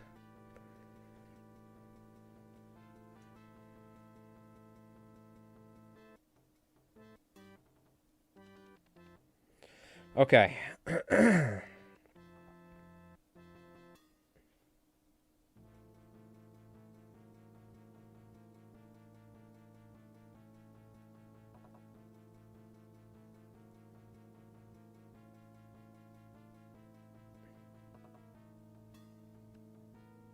Yeah, Roberta Wells looks like she'll punch you in the face if you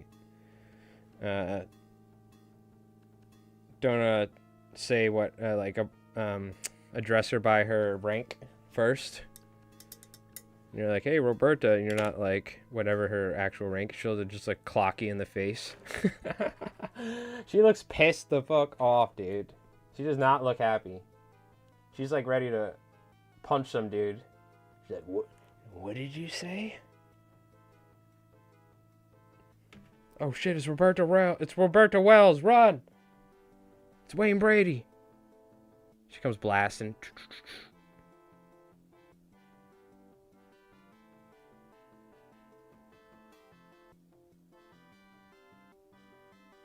Okay.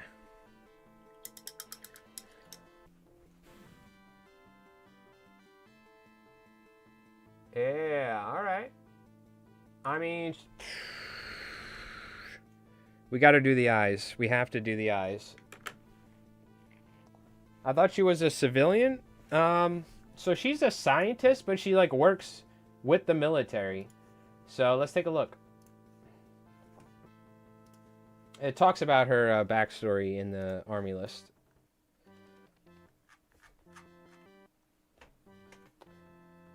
Turn up the music a little for this. A graduate in physics, the emergence of the Los Alamos rift at the Trinity test site led to Roberta Wells dedicating herself to the study of rift energy. The deployment of Axis rift horrors, in particular the Dread Totencore, in late 1944 led her to volunteering to ship out to the European theater to conduct studies of the application of rift warfare, rift tech and warfare. God, I can barely speak right now. Oh, God. Despite numerous objections from the U.S. Army, her request was eventually granted. Her no-nonsense approach, resilience to the psychological horrors of rift warfare, and her willingness to get stuck in marked her out amongst her scientific advisors, seconded to the front. exhibit. God, I can barely speak. Exhibiting a fierce independence, Roberta would often strike out separately from the squad to which she was attached, lest they constrain her in the pursuit of her studies. Nevertheless, she gradually earned the respect of the U.S. Army soldiers entrusted with her safety in the field, having displayed a remarkable aptitude for combat situations. During this time, she carried an array of equipment of her own design, including a highly modified assault rifle, enabling her to detect, analyze, and, where circumstances allow, collect pockets of rift energy. Yeah, she's a civvy, but she's got a freaking M1 carbine that sucks up rift energy, and she's like running around with like probably paragons or something, and she like breaks off and like goes and like assassinates like some like some Axis dude or something. So she's definitely badass. She's like a scientist, but she's dressed in straight up like Firefly gear. You know what I mean? So her rules too. We didn't talk about it. Let's go over this. She's a hero. She has 1 guts, 1 point of rift mastery, and 1 luck, and she's 68 points. She has her, so I guess her rifle counts as an assault rifle. I was hoping it would get like a pen or something, but she's got 6 inch or 12, so no flying. So I don't know why she has a jetpack in the new model, but she has a Firefly jetpack with the wings and everything. Damage value 5 and morale 10. So she's a veteran, yep. So she has fieldcraft, which is pretty sick. Which fieldcraft means like you're not slowed by terrain and all that, right? Independent. Roberta Wells may never be assigned an order by means of a snap to action, nor does she benefit from a morale bonus. So she can't be snap to, and she doesn't get a bonus. She has infiltrator, which is 6, so she doesn't really need a jump pack. You can infiltrate her. And she always takes she's resourceful. Roberta Wells always takes an order test. She's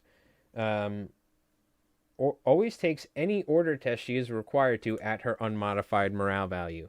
So it's like, what, stubborn, essentially, right? Isn't that what stubborn is? Which is great. That's sick. She has 2 rift dice with the rift mastery.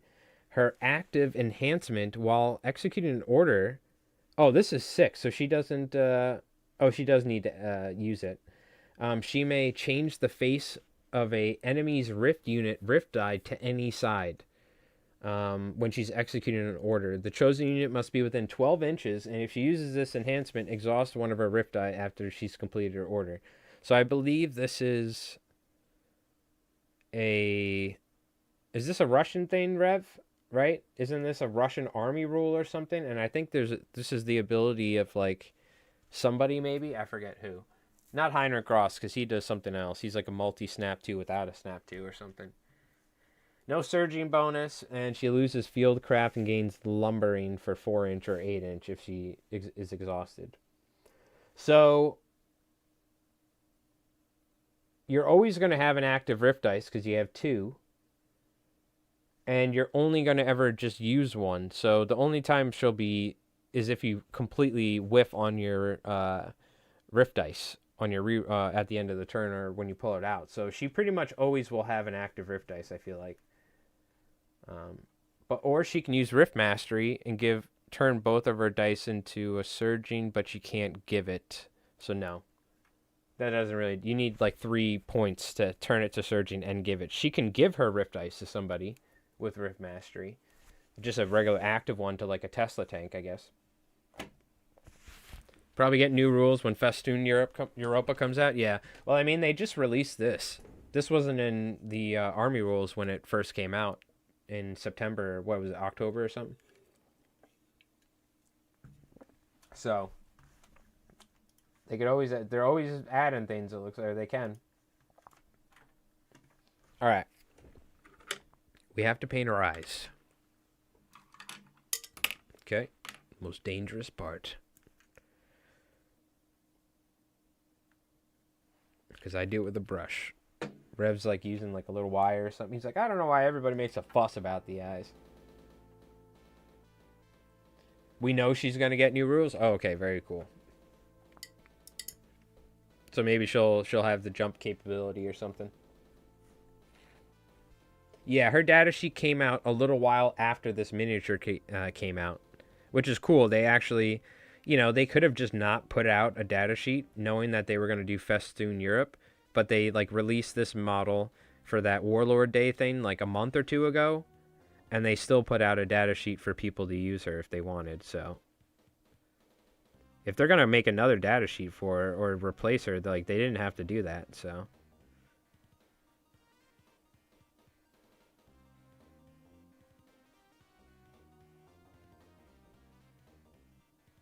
You know what I mean?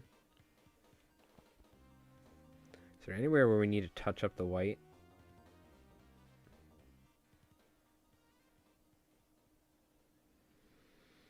I think we're looking good. Except you guys can't see a damn thing because of these stupid paints in the back. Damn you, autofocus. I hate you. I hate you, autofocus.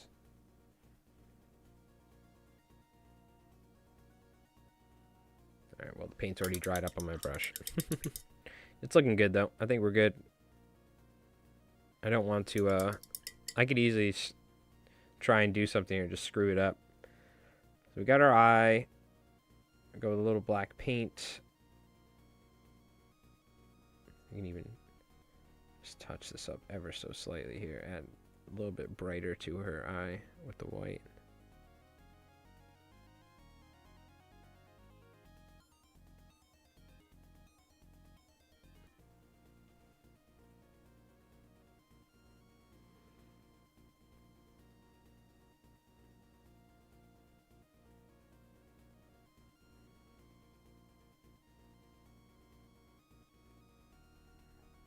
Okay.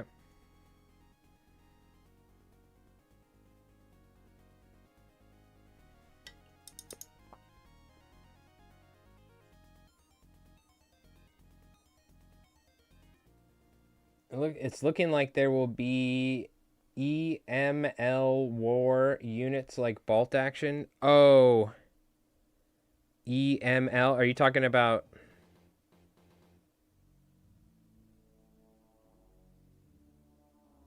I don't know what you mean by that. Are you just talking about how like there was like various versions of the same units or something? No, my mind went to, are you talking about like how with German vehicles there was like A, B, E, C, D, E, F? Or what do you mean by E, M, L or whatever?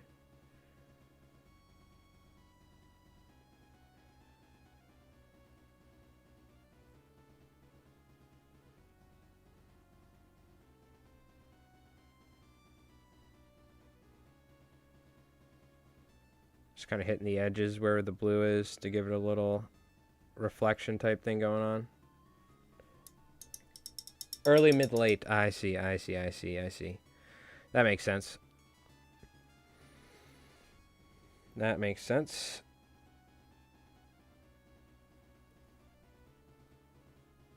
Oh, dude, I'm totally playing some Sega games after this stream.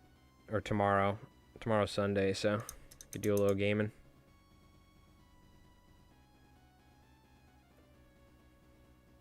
Been a while. I beat Half Sword. Half Sword was great. If any of you guys played that, fantastic game. Got to Baron status or whatever.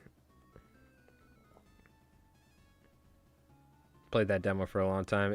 They got a lot of stuff to add to it. It's just early access, but I'm excited to see what else they add to it in the future. It was crashing a lot and stuff, but... You know what? I'm just going to use blue. Or some... No? Okay. Blue's dried up. We'll stick with the bolt. Dun, dun, dun, dun. Hello, travelers. What would you like to buy from my shop? Like a little dwarf. Mage. With potions.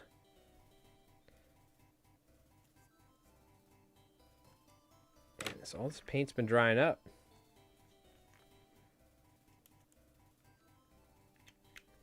Okay. Now for the real do not breathe moment. The pupil.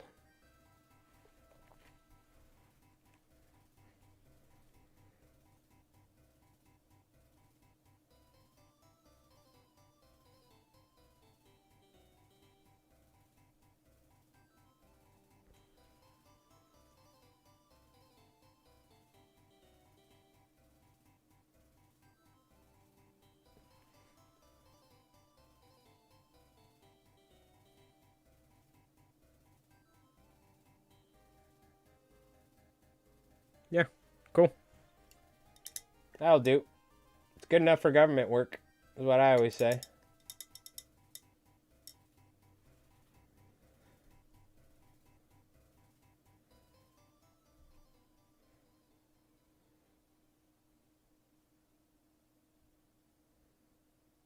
And a little bit of bluish speed paint over the white eye. Blue and white. Technologically advanced pupil she has. I'm ready to take scientific, biological samples, and the Axis won't stop in my way. Roberta Wells. Cuts to like the Who. Yeah! Dun, dun, dun, dun. After she says some like cool shit. Yeah! She like runs off into the bushes. They're like, damn it! There's a freaking Axis bombing coming in 10 minutes. Roberta, get back here! Nothing can stop my scientific biological samples.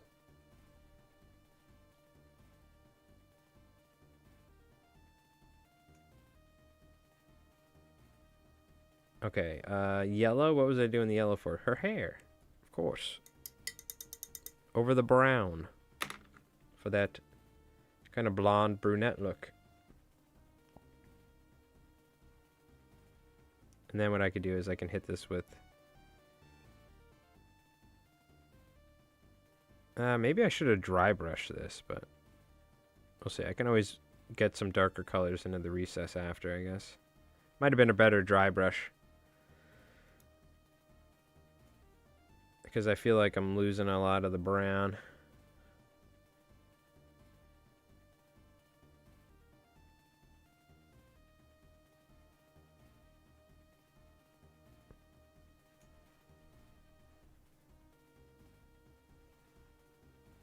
Do-do-do-do.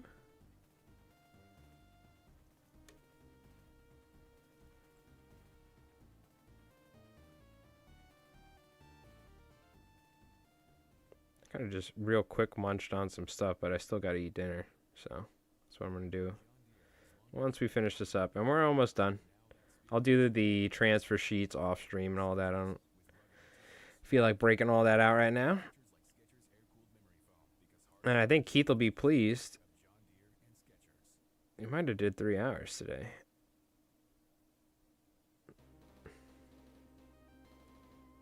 Just because it is so easy to just end up spending so much time painting.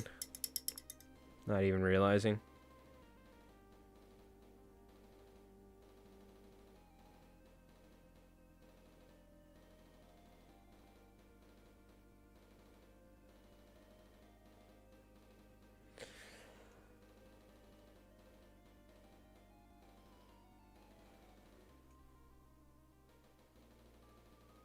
What if I go back with my brush now and like work that yellow out of the deeper pockets? Just thin it out. I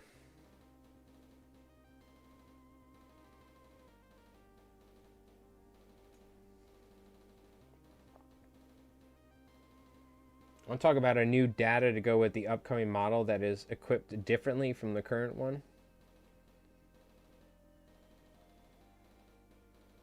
Yeah, no. Yeah. I'm sure she might have like 2 separate sheets or something.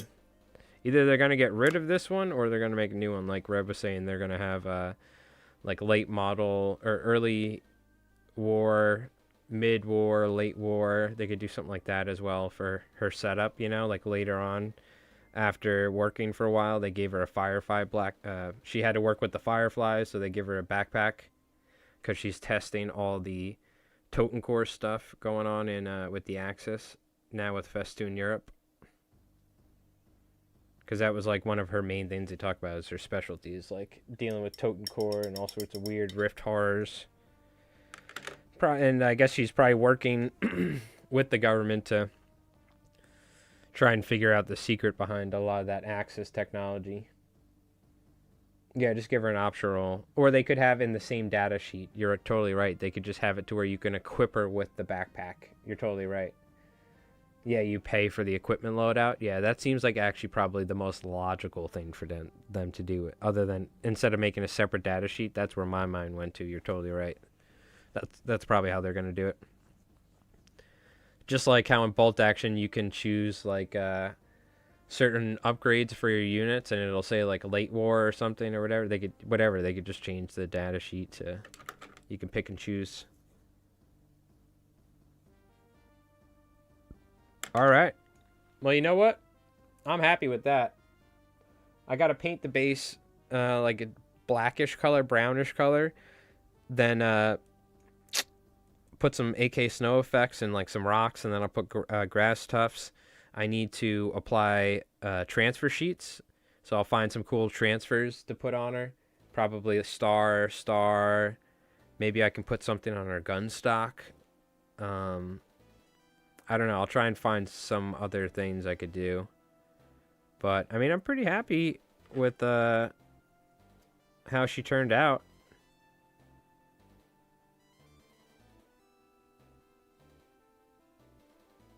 Add some just different colors to some of these things. Make it look like she has little devices all over her. Like, beep, boop, boop, boop. Yeah, so we'll do the transfers.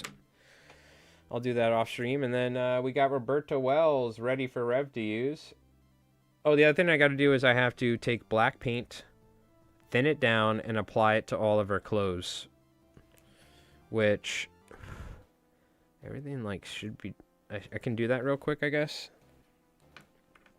It'll take 2 seconds. I'll show you what I was like making my own like Bozo homemade wash. What I call it.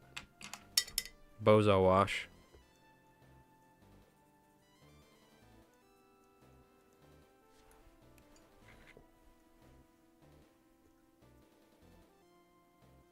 Like this. At first it looks a little jarring, but and then I can go back and highlight everything on the raised areas. You have to just commit. You can't be afraid. Because guess what? Roberta Wells does not have a clean uniform. She is out there getting dirty. So, same thing with my Fireflies. I was like, man, I don't like the look of them. I don't know what I could do. I'm like, they're freaking way too clean. Like it's like just a solid khaki color. I have to get them dirty. Because they're troops. Like, I've never been in the military, but from what I've seen, they don't give you a brand new uniform every week. You know what I mean? Like, sometimes you got to work with what you got. So, you don't have the luxury of being able to wash your combat uniform before every outing.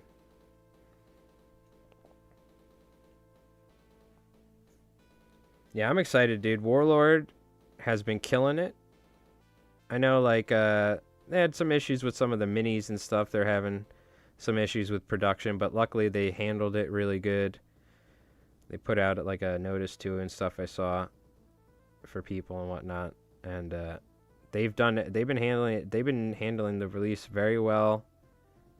The rules are good. The game feels good. There's probably, of course, balance things they can do. Like, Mordian kind of potentially hinted at. There's way more stuff that they can add unit-wise and mission rules and campaign books. There's so much that we have to look forward to in this game that I'm very excited. And I think they're going to handle it well. I don't see them, Warlord, it seems like a great company, and they don't seem like they want to completely knock people over the head like some other gaming companies. So I'm excited. I think they're doing a great job. And as someone who's essentially a new Konflikt player, I think a lot of us are, unless people were playing the first edition. I think it seems like a lot of people are kind of really playing Konflikt for the first time seriously with this edition, including us. They've been killing it, dude. So I'm excited for what we got coming up in the future. And they're already like coming out with new campaign books, this, that. So I'm very excited to see what we have in the future for Konflikt. They're not like, swindling their opportunity. They're doing a great job with it. So shout out to Warlord. So I'm excited. It's very rare I play games and, like play a game for a company that I don't hate. I was like playing Yu-Gi-Oh with Konami, and Konami's doing a bunch of dumb stuff. They're not terrible. And then like Wizards of the Coast with Magic, like, what are you doing, bro? Or like this and that, D&D, everything's so monetized. Warhammer, I'm like, God damn it, I hate you, GW. But Warlord, it's the first time in a while I haven't been like, screw that company. I'm like, yeah, dude. Warlord? Okay, I'll give him my business. Hell yeah. First time I've ordered something directly from a manufacturer's website in a long time, too. They have their loyalty program and all that. They're great. My friend does the photography for their books, and he's busier than shit and lots of stuff coming up quickly. Oh, hell yeah. I love the artwork and the photography in all the bolt action books and the Konflikt books and all that stuff. I mentioned in Mordian streams the other day, I love looking at the bolt action rulebook. Just from the old world, that style of World War II battle art that you see a lot. But also the photography is great with the miniatures. So, if your buddy's doing that, and shout out to them and the other folks doing that stuff, they're killing it. We don't have the hardback. We have the softback version, and Rev has the digital version. I would like to get a hardback version of the Konflikt rulebook one day. Maybe they'll like have another or like a bundle or something where I can pick it up just to have because I have the bolt action hardback and it's so nice. It's a nice book. So you can see just by adding some washed down black paint, you see how her clothing to me it looks so much more realistic. Like we toned down that bright khaki color. Now it looks kind of grimy, and it all kind of blended together. Like all that right there really blended the whole thing together. You know what I mean? So that really helped. We'll put the stars on there. I almost kind of want to do it to the white ever so slightly because it's so bright. You know what I mean? It sticks out so much. Like it would be somewhat dirty. Maybe I can do it just like very, very, very, very light amount. Like this. Yeah, that works. There's like a very small amount of paint particles in there. And just have it like on the edges. There you go. Just tone it down. It's a little too much. Tone it down a little bit.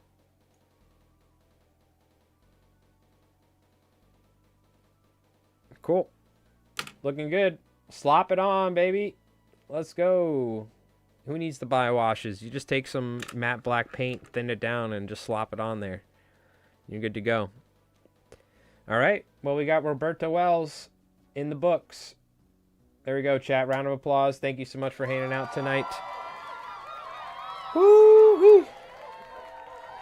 I love dirty white on miniatures because if it looks dirty, I get to say that's the point. There you go. Hell yeah. Mm-hmm.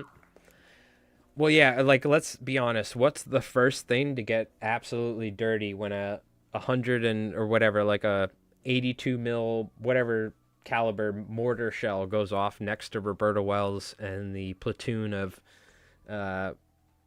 infantry she's around, and like mud sprays all over her. It's going to be the white on her armband or pauldrons or shoulder pads that are going to get dirty first, so... The bright white on the shoulder pads, So, yeah, not too bad. What do you call it? Again, thank you so much, chat, for hanging out. Appreciate it. I hope you folks have an awesome weekend. I'm going to work on editing the next battle report, which will be coming out probably Wednesday. I know we got a lot of folks here that got gifted some memberships and stuff, too, so enjoy the memberships. Again, shout out to Tiki the Hut. Thank you, my friend, for the gifted members. It was very, very kind to you.